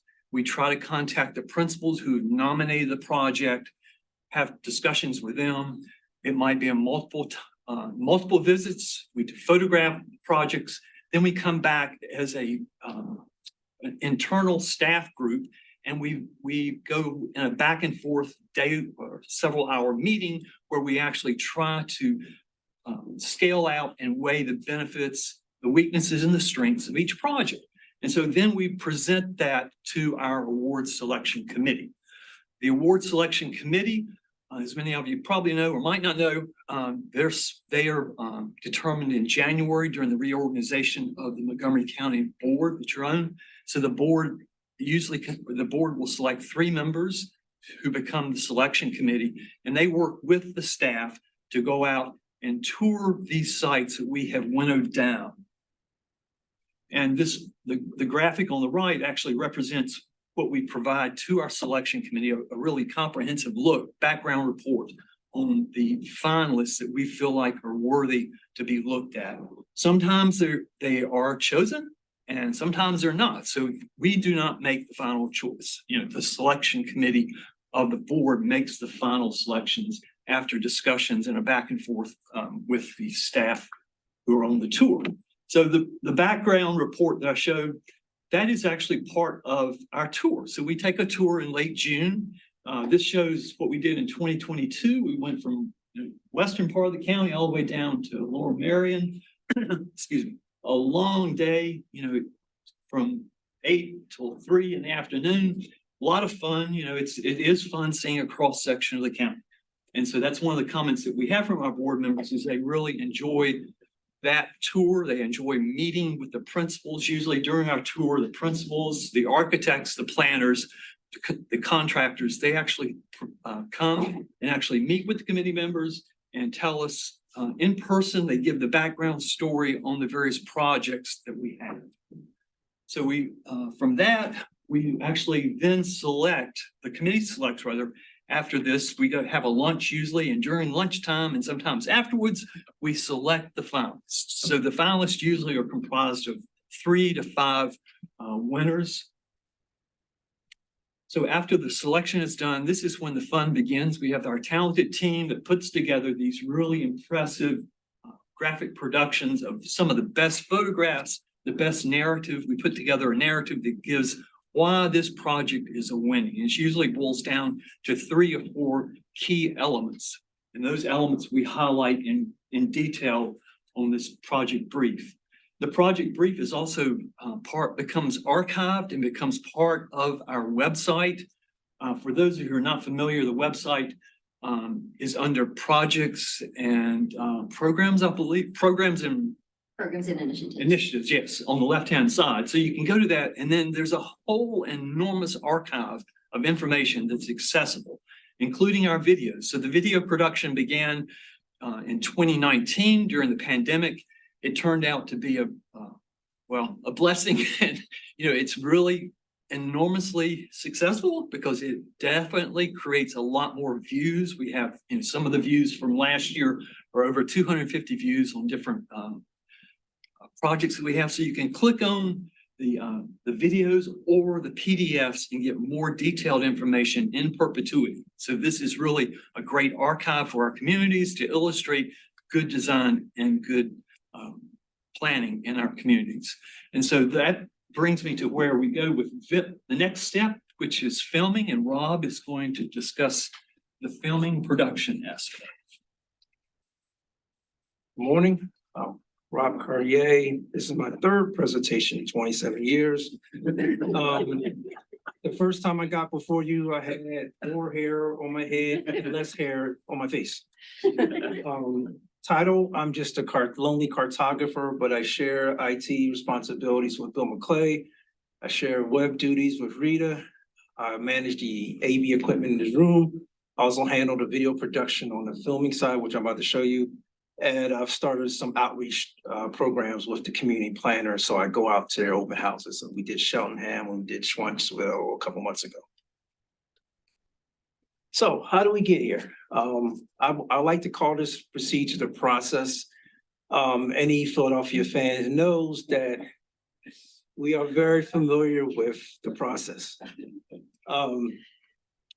Starting in 2020, we started using videos to present our presentations. Everything else pretty much stayed the same. We still use storyboards, we still use interviews, we still use the same sort of questionnaire. But the next part is doing actually on-site videoing. So for here, sometimes we find ourselves, videotaping in the woods with the planning advocate. Sometimes we're shooting outside of a building like here at Sora West in Conshohocken. Sometimes we're shooting outside of a trail, past to the Perkiomen. Sometimes we are videotaping from out of the air, for Lower Marion Mansion. Excuse me. So part of the process is I have to drag out, you see that camera and let me get my laser pointer here. So we have the tripod here. We have the camera, 4K digital camera. And we also have these guys here, the lapel mics. And the reason why those lapel mics have been great because before that, we'd have to videotape someone from distance and hope that if I'm shooting from 5 to 10 feet away, that the little tiny microphone on the camera is going to pick it up. Now with the lapel mics, the portion you see here is the reader part that connects the audio in of the camera. The actual person being interviewed has the lapel portion connected, and it's really good. Picks up great audio. That's why we purchased them in the first place. Of course, when you are shooting live video, when you're shooting video on site, you have to deal with certain physical challenges. And that's when, if it's a really sunny day, you have to worry about the camera's positioned the correct way, not to have sunlight coming into the camera. You also have to make sure the sunlight's not coming into the award winner's face. Phil Smith here is wearing a baseball cap, but you have to make sure that the cap isn't too far down their head because it creates a shadow effect on their eyes. We want to, of course, have them centered in the picture. We also want to make sure with the lapel mics that they're both synced. You have to go through a process of holding both the buttons down at the same time. Sometimes if you're interviewing more than one person, we have two separate lapel mics, so we have to make sure they're both on at the same time. But occasionally when you're switching up from one person to the other, they can mistakenly turn off the button and you start recording and then you realize you haven't recorded that person. Every design team has come out in person. Almost every time we go out, there's some sort of audio hiccup, and that could be a trash truck going by, that could be a train. In this case for Pattie. Right as we start videoing, someone's car alarm goes off or sinus. So the next portion, the video part is easy. The reason I thought the video part is easy in comparison to the editing. The editing takes so many more hours. We usually, the way we have this set up is we gather, everyone gather around me at different parts of the design team. So sometimes some of the award recipients are zooming in and basically giving you ideas about how to take 20, 30 minutes of video and truncate it down to what you guys see during the Montgomery Awards process. And that takes a long time because you have, many cooks in the kitchen, but we end up cutting this all down in a program called Adobe Premiere Pro. And so this will give you an example of what this program looks like. So for this portion right here, this blue line here, that's where this video stopped at. So everything you see here on the right side is all these layers here. You see the video part here on the bottom, on the top. Here's the audio here, and then you have your tools here to edit. When you go to the next portion, or probably before that, whenever you see a Montgomery Awards person being introduced, we have the chyrons. Chyrons is basically what you've all seen on any news telecast over the last 20 to 30 years. Again, this is part of the Adobe layering system. Here are actually three different elements, three different layer schemes in that program. So our final results. When we arrive, what you see on the day of the Montgomery Awards, the design team is actually going out a couple of weeks ahead of time to scope out the location and make sure they have everything in place to make sure we can have a successful Montgomery Awards. We also have to check out what their audio, a little ahead of time. We have to check out, we'll see what sort of audio video standards they have. A lot of times you'll notice that we bring our own equipment just in case one of theirs fail. They gave me a crash course on their video program, on their video camera for like 5 minutes, and I had to figure everything out on the day of to record the actual Montgomery Awards. And the final result is actually the Montgomery Awards presentation itself, and that I'm going to pass to Marley.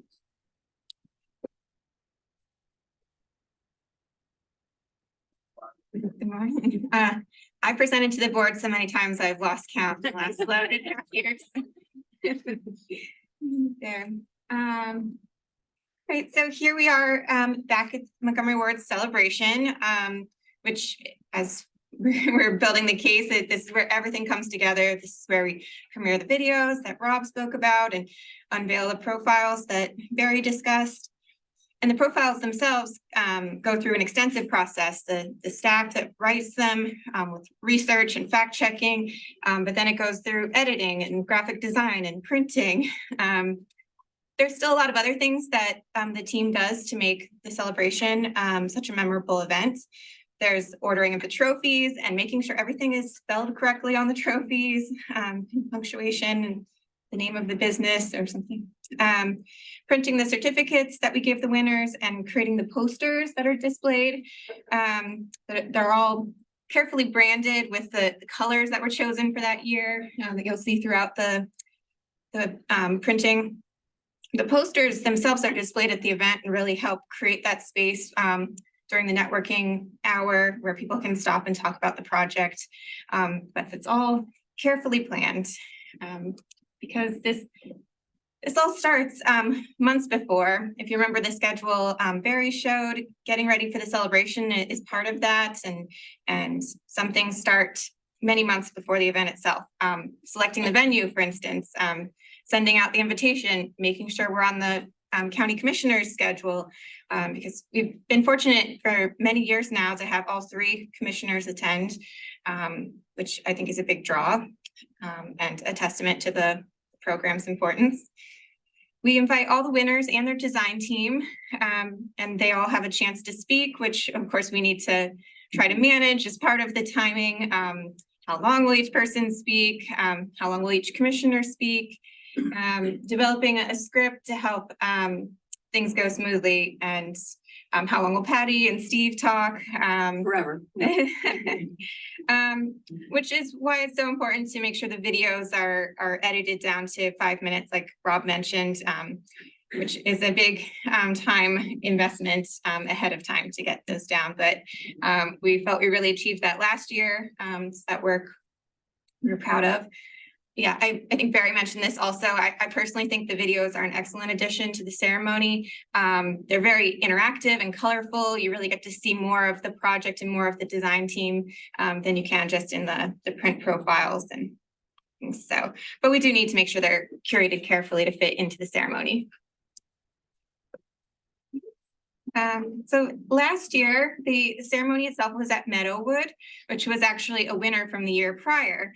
And I joked that we should keep that trend going and have the ceremony this year in the ballroom at Maybrook. But being in Lower Merion, that's not central enough. We truly try to have this event in the central part of the county to be accessible to the most people. We also have to be mindful of our small budget. So anytime we can get a place for free is great. And food is an important part of Montgomery wards. It's probably going to be tough to top the food from Meadowood last year. But the point here is that communications is critical. We feel there's no point in doing all of this work to identify and recognize good projects and people if we can't communicate it properly. And when the ceremony goes well and people have a fun evening, hopefully they don't notice that they're actually being educated on good planning and good design. Or even if they do notice the educational aspect, they enjoyed it. And speaking of communications, it doesn't just end when we pack up after the ceremony in November. We immediately start using the profiles and videos from this year's winners and ceremony to promote next year's program. We utilize our website, we keep our database of projects up to date. We post the videos on YouTube, which are definitely popular. And that all helps promote the winners and the program overall. Because we want to ensure this program continues on and that its history of the program is maintained so that it can be a resource to students and staff, our municipalities and others. Hand it back to Pattie. Thanks, Martin. Yeah, and on that last slide, I just wanted to give one more plug for the web experience that Rob, Bill and Anastasia have been working on. That's another piece of what will be part of our communications for this. And again, how the whole team works together to bring, I think, a really successful program to fruition. So we are, we are back to Charles Wilson Peel. He's putting the curtain back down, I guess, but I thought if you had any questions, now would be a great time. Any questions for? I have a question for Austin. Bill's map with the crash data across the county. Did the crashes include pedestrians as Yes. well as motorists? Yes, that spreadsheet that I showed, each crash has about 70 to 90, I forgot how many. You know, in Excel, it goes, once you get past Z, it starts AA or AC, something like that. It was like up to CB. So it was like 90 different fields of data sitting there. I mean, most of it is zeros anyway, you know. Bicycles, pedestrians, trucks. It's quite a compelling thing when you look at it to see everything sitting there. I do want to thank you, Austin, for that question, because when we were talking about doing this presentation, one of the first things Bill said was, you know, the I in GIS is not very sexy and it's pretty boring. I'm not sure they're going to want to hear about it, but I'm glad that you asked about it because I think that was good to hear about it.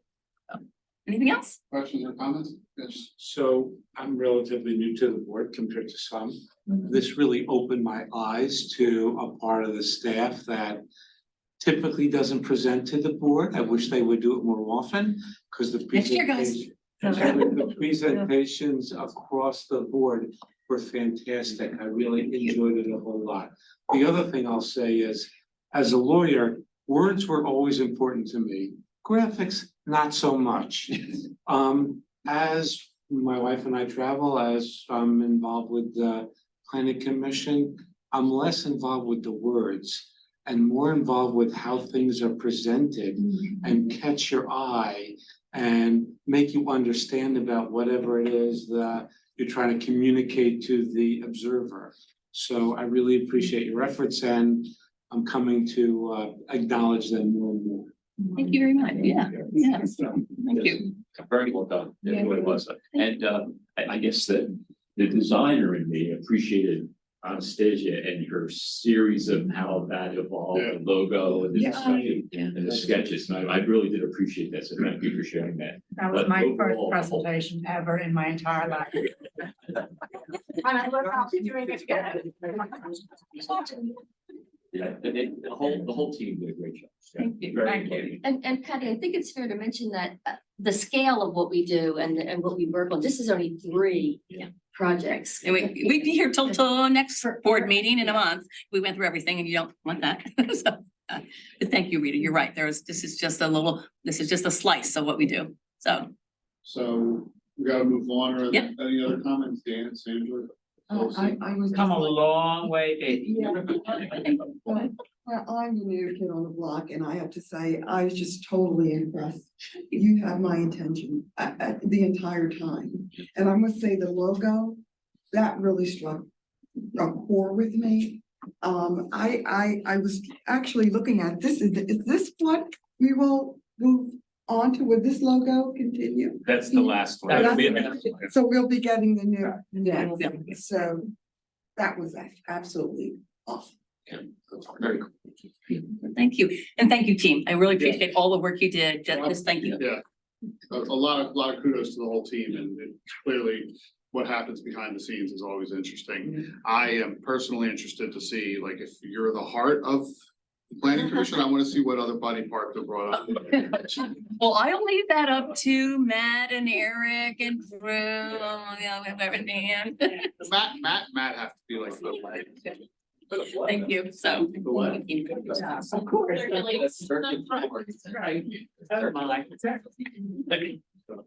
much. So we are gonna transition to the Montco 2040 grant awards overview. Am I still invited to the meeting? Definitely invited.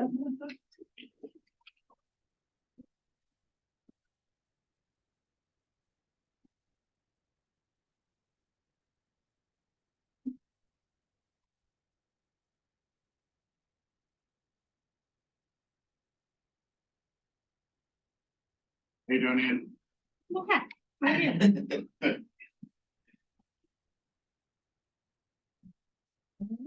So, this is, I guess, old news for some of you who were on the Montco 2040 Implementation Grant Committee this year, but I'm just gonna run through the summary of this year's awarded projects.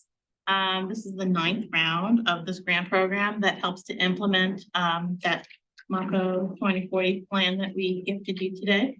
It is a program that builds off of the themes of goals in that plan and has really, I think, helped us successfully implement this plan across the county. We get $2.5 million each year to allocate to a variety of projects with a newly increased maximum grant amount of $250,000.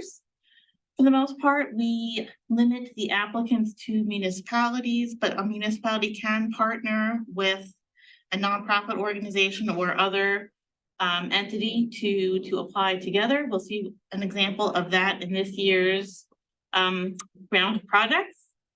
And generally, a municipality has to commit to a local match of 20%.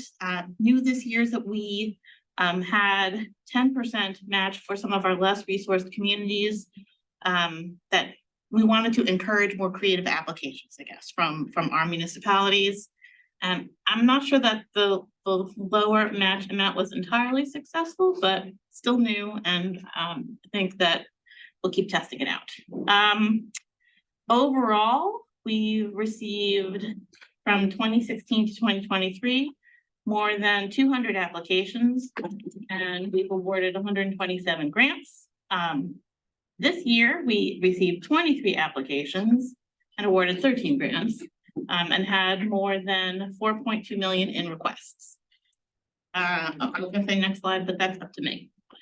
All right, so this is a map of the county. You've seen a lot of them today, so this is same, just different color scheme, to show that we really do try to spread the awarded grants out as much as possible, and we do encourage municipalities that haven't ever received an award from us, those are the ones in white, to approach us with project ideas. We meet with municipalities that are interested, not sure how to proceed with the project, to try to walk them through the grant application process, and the awards for 2024 are the ones in yellow.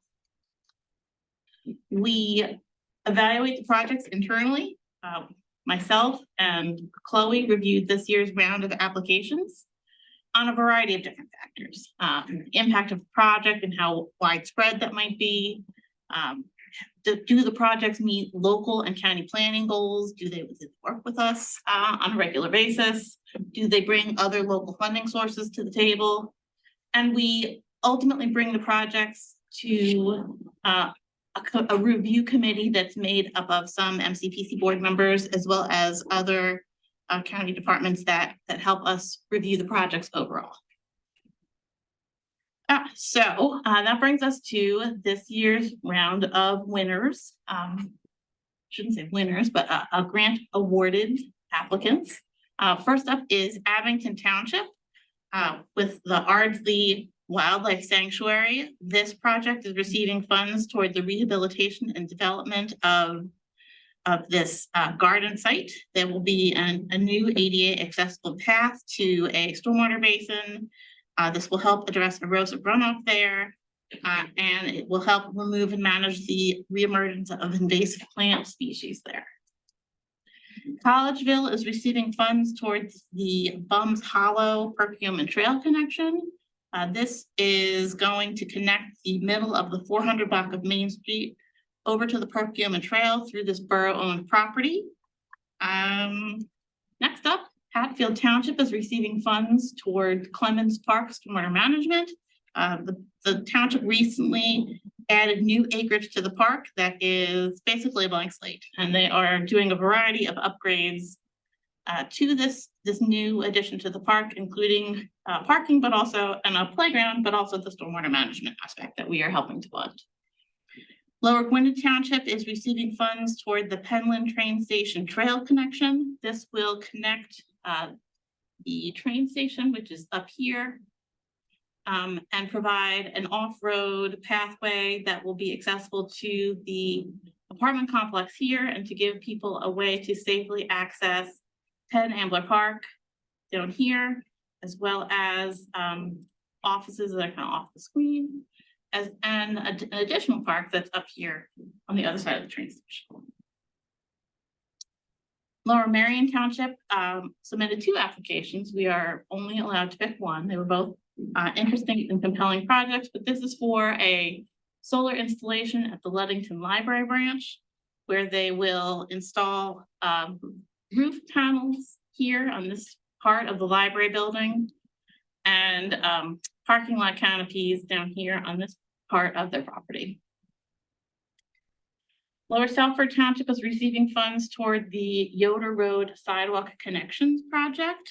This will help the township fill some gaps in their sidewalk network. I would note that the township worked with our community planning section to do a sidewalk gap inventory. So they're truly interested in providing more pedestrian and bicycle connectivity throughout the township. And this is one of the priority areas that they identified in their analysis. This will put a new piece of sidewalk in along the south side of Yoder Road between Vernal Lane and Culp Road. Let's go here. And if you are familiar with this area, you can see the pictures, some of the pictures that they provided us. It is a narrow stretch.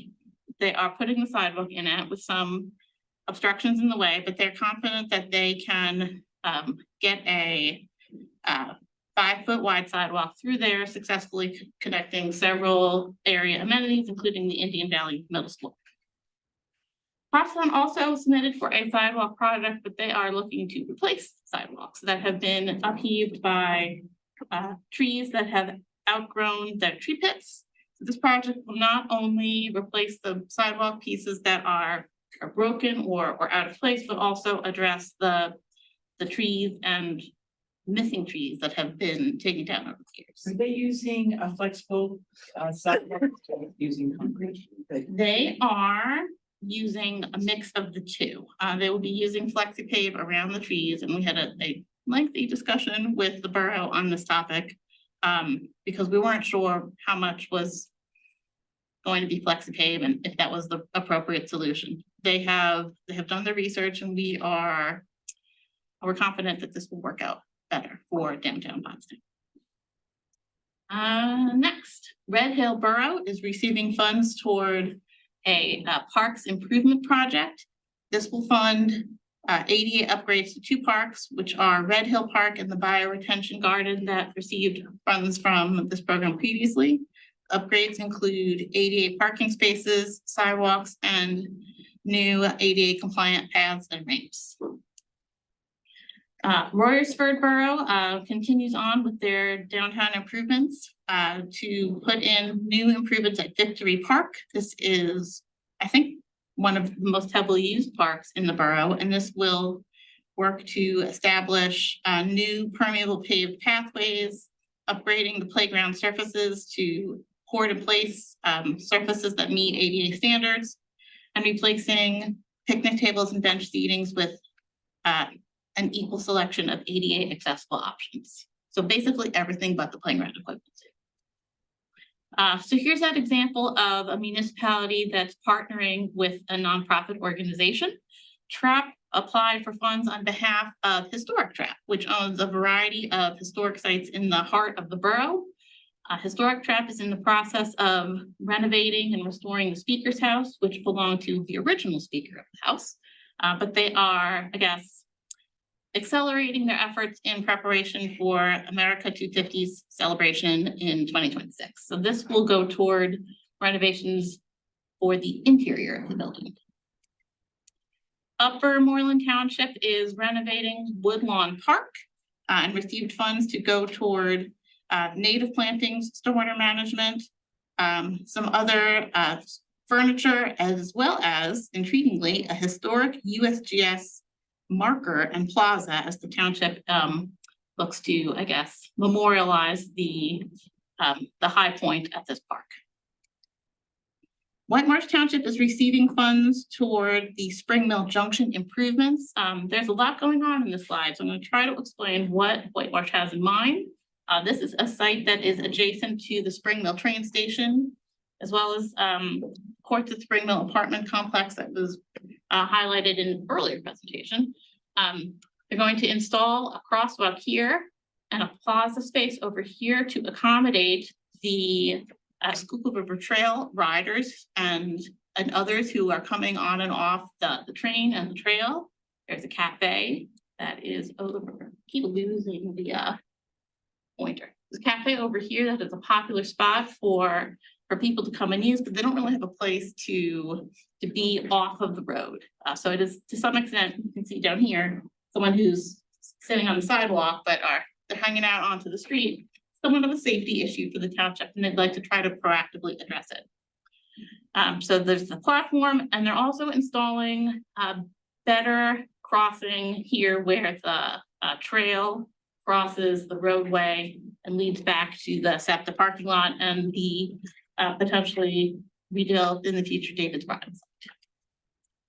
Last but not least, Whitpain Township is receiving a small amount of money toward bike fix-it stations and bike racks that will be installed at, I think, 7 or 8 different park sites throughout the township. That's it.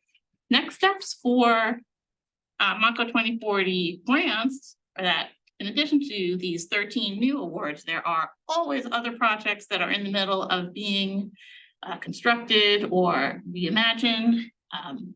It's nice to see when projects get done. Here are a couple of recent completions.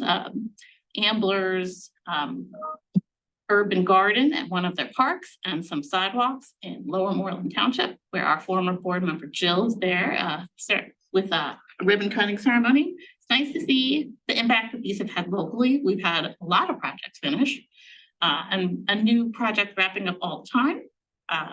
This program is in the middle of being transitioned over to David and Chloe for next year. So you will see them up here talking about this program in the future, but yeah, that's what I got for you today. Any questions, Fran?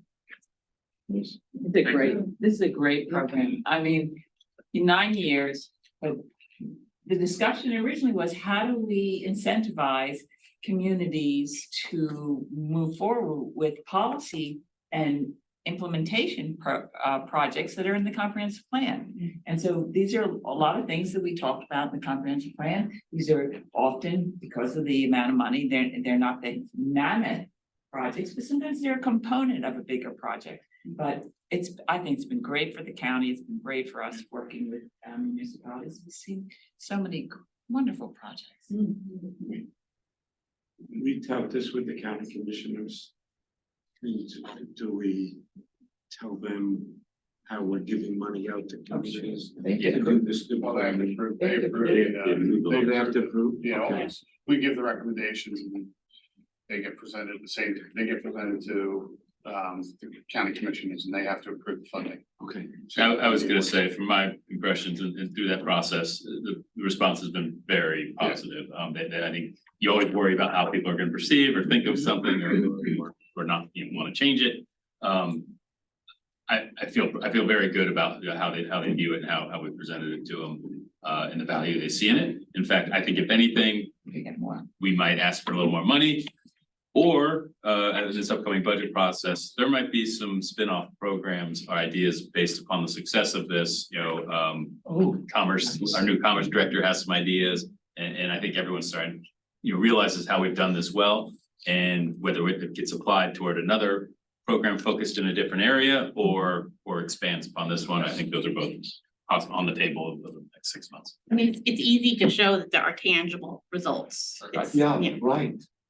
And these things can be done in a relatively short period of time. So for some. Stress the relative. Yes. Any other questions or comments, Fran? Great, thanks. Thank you. Before we get started with Claire, I am gonna have to run out of here. I have a meeting that got changed downtown instead of up the county, so I apologize to Claire and to Scott, but I'll leave it in Dulcie hands. So with that, next agenda item is Claire, the Upper Moreland Community Plan update. Thank you. Sorry about that.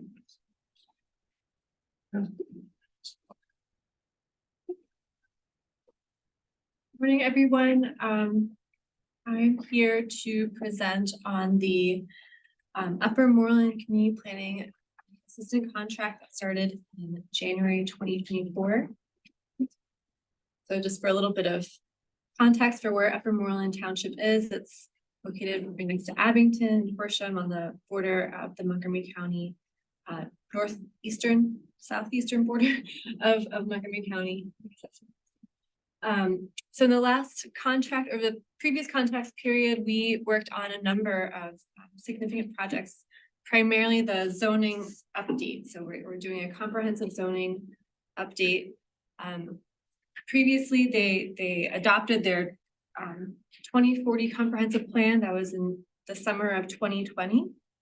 So as the first part of that project to implement the comprehensive plan was to do an audit and update of their zoning ordinance. So I'll be speaking more detail about that process and some of the significant changes that are being recommended in that zoning update. And then I'll also be presenting on a couple of the significant land developments that are being proposed for the township, and also briefly touching on the cross-county trail that goes through Upper Moreland. Okay, so to begin with, so as I said, The zoning update was informed by Upper Moreland 2040 comprehensive plan. As part of this process, I met monthly with their advisory planning agency, the APA. So just a quick side note, Upper Moreland Township doesn't have a planning commission. They have the APA and their CDC, which is the Community Development Committee. So I would meet monthly with their APA, which was, they review their land developments and then advise the CDC on how to go forward with that land development. So they were the committee that I was meeting with as part of the review and update process for their zoning. And then I would present quarterly to the CDC on some of the higher level changes. So some of the significant changes that are being proposed as part of the zoning update. Well, I should first note that Willow Grove is the core of Upper Moreland. They have a town center zoning district that was created in 2012, I think. And that's around their train station. It's their town center zoning district. There's a lot of activity in Willow Grove. And so that was really the focus of the zoning update, the comprehensive plan and then the zoning update. So some of the major changes are to, I'm trying to see, yeah, okay. So I noted on here with black, the black circles just showing where some of the significant changes in the zoning are. They have an existing commercial core zoning district that kind of extends out of that Willow Grove area up two of their commercial corridors, Davisville Road, which just goes straight north, and Easton Road that goes the middle part of the finger.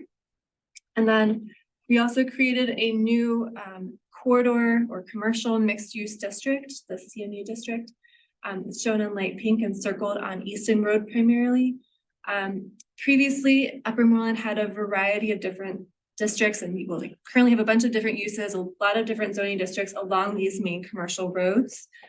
So part of the update is was to create a new district that would be mixed use. It would permit residential in certain locations, and also function as a transition as you move out of the intense, the more intense Willow Grove area.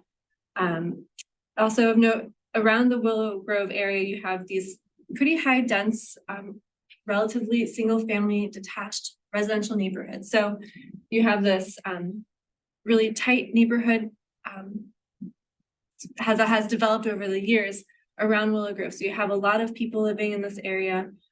These corridors that are meant to be, through the updates, a little bit more walkable, pedestrian friendly, but still acknowledge that they are big corridors that are heavily commercial. The last change I'll highlight here is this new district for the business center district. I'll talk a little bit more about this particular area later on in this presentation, because we've seen some proposals going in for that residential and this office area. So it's right here. It's a light industrial and office area that the township felt would be more appropriate for a redevelopment of an office park rather than industrial zone. And then a general note on the updates for the zoning are just a more transition into use-based regulations. So this is a process that a lot of zoning updates are kind of taking to have use regulations in one section.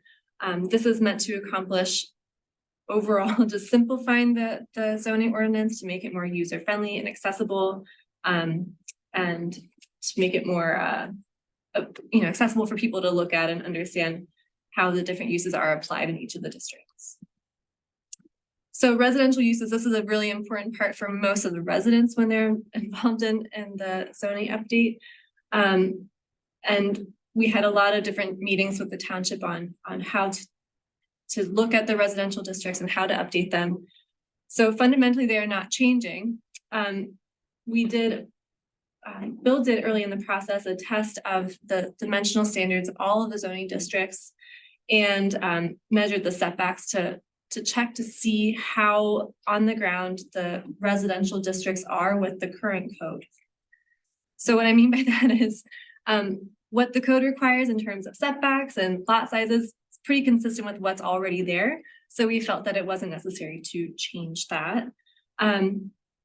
So in addition to keeping the districts basically the same in terms of location and size, we did add some design standards that actually Erin helped with some of these illustrations to add to the code that would ensure that new development would be consistent with the existing. So addressing location of garages and requiring front porches in neighborhoods where there are already front porches in place. And so since we did talk about, there was a big presentation earlier on the design section and their role in ordinance testing, it works well to show how we used the ordinance testing as part of this process for Upper Moreland. We selected 5 different locations that showcase a few of the different zoning districts, either ones that were being significantly changed or new districts entirely. They were selected by the APA, approved by the CDC, and the design section split up the responsibility of the different areas that we tested. So this is showing the existing conditions up on Easton Road, and a side street that has some commercial properties now along the main drag, Easton, and then residential all behind it. And then we also looked at the Moreland Road area that I mentioned before is that business center district area. So these are the existing conditions. And these are what Erin and Kevin came up with. So these aren't meant to be grand illustrations of they were showing some really lovely renderings of street level design for the West Norton plan. These are really meant to be guidance on how we should consider editing any of the recommended changes that we made to these districts. To check to make sure that what we're proposing is consistent with what the township wants for these areas, and then to make any changes as needed with these districts. So Erin was illustrating in the image on your left, a new mixed use development and over 2 different properties, and it shows how the trees would be required and the sidewalks there. And also of note, for this process, they have to look at both regulations and the zoning that we're working on, and then also the subdivision and land development ordinance to take into account what parking would be required for these uses, and what other landscaping requirements the township already has in place. So that's what we did for the zoning. So what's next for the zoning update? Over the next contract period, I'll continue to work with the township on the zoning ordinance process. Currently, it is with the township solicitor to review it, and then it'll eventually come back to us for review, but it's in their hands at this moment. We created a story map with Rob's help. Again, thank you, Rob, for putting that together. That's meant to be a place for people who are curious about the zoning update and how it impact their property. They can go onto the website and scroll through this. This is not a link, it's just an image, but they can scroll through it, look at the map, click on their properties, and see what the main changes are going to be for all of the areas in the township. And then we'll continue to work with the township through that adoption process. So the last bit of this presentation, I'm going to show a couple of significant land developments. I know I'm running short on time, so I'll go quickly. The first one is development at the Willow Grove Shopping Center. And then we have 2 different residential developments that are happening or being proposed, I should say, in this area of this business center area where this U-shaped road is Moreland Road.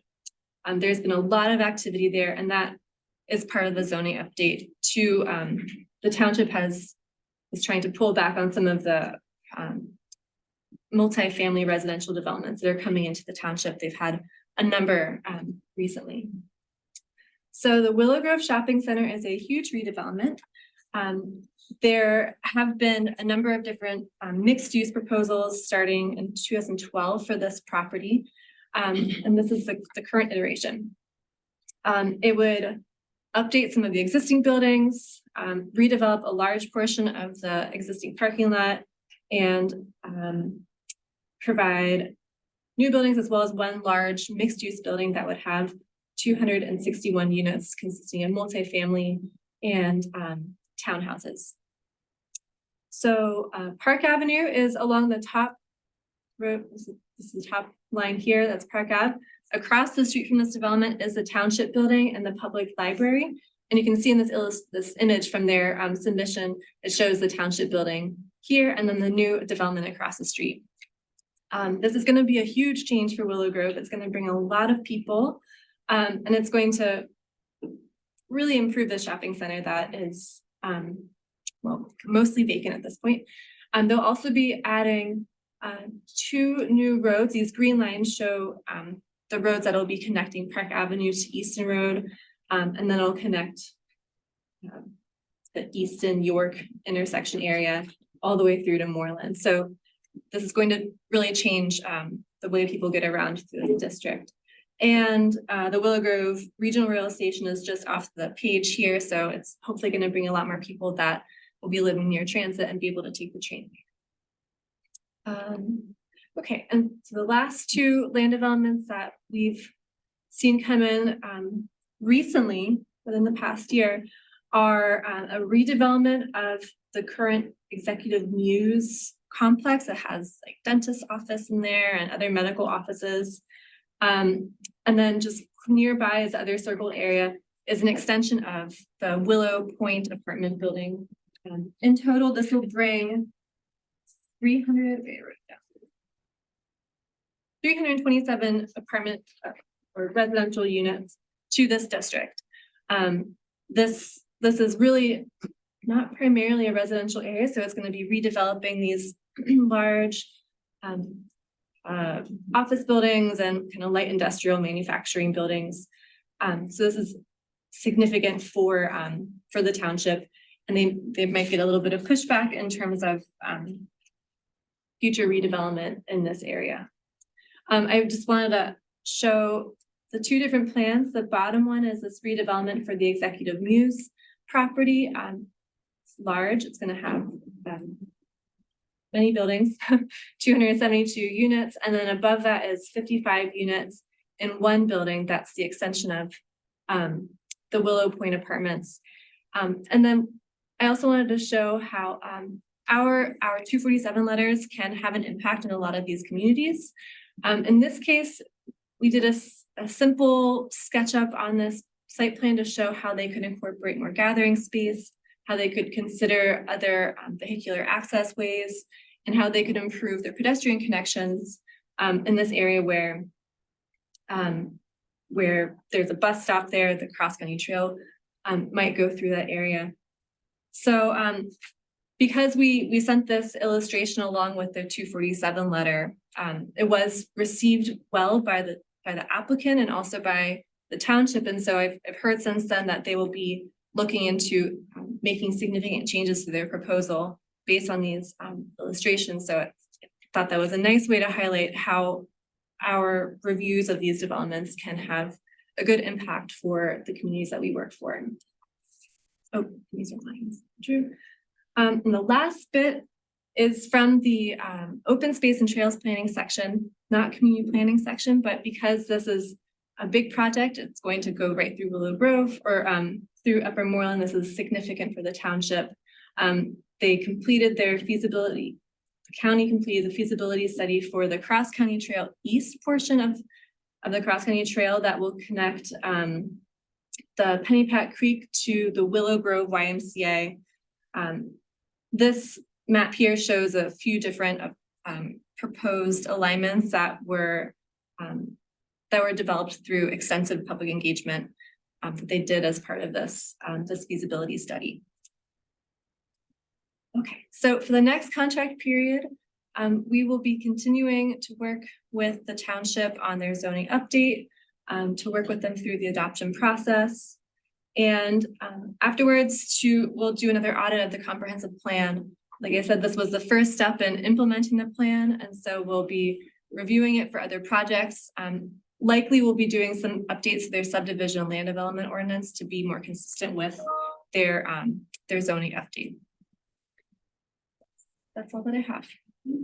Any questions for Claire? I have a question for Claire. That was a great presentation, Claire. Could you go back to the zoning map? I had a question there.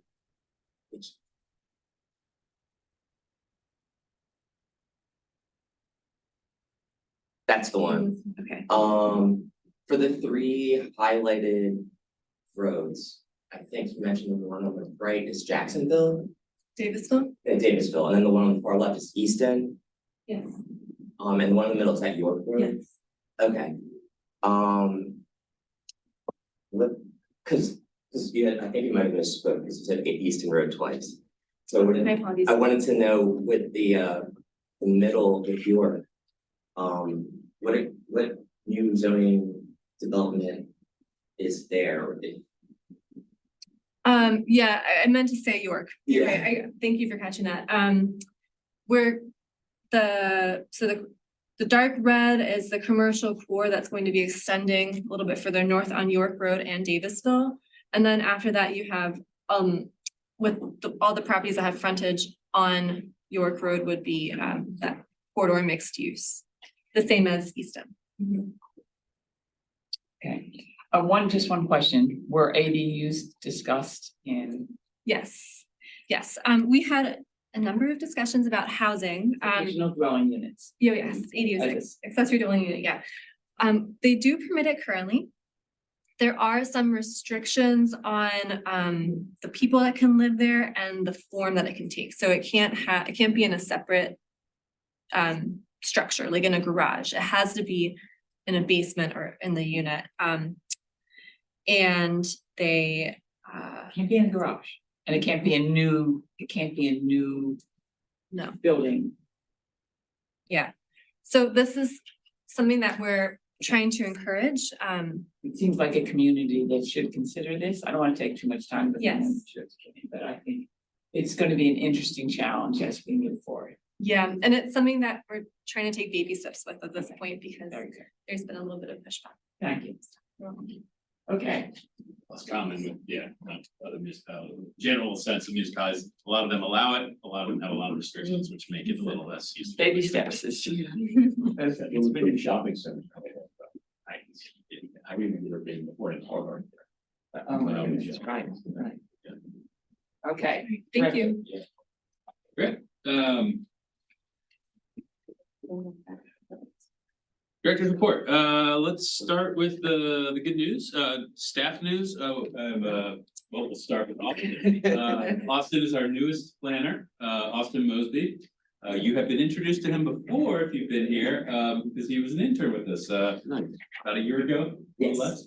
Where this is one of those examples where if things work out, the stars are aligned, and now we have a much longer tenure. We welcome Austin as an official planner. And if you want to say anything else, and then county plan, I'll let Ann. Austin's already jumped into things. He's working on some of our comprehensive plan outreach needs and is working on updating our existing land use map and we'll fit right in with our jack of all trades mentality. And I'm a Montgomery County native, lived here for pretty much my whole life. Did you go to school? I graduated high school, Souderton Area High School, and for undergrad I went to Temple University in Amboy. And is wrapping up a master's degree. That counts too. Yeah, out of state. Thanks. And we also have a new intern with us for the summer, I think through July. Brian, you introduce Shante Williamson Benson. Yes, this is Margaret. Just wanted to introduce Shante.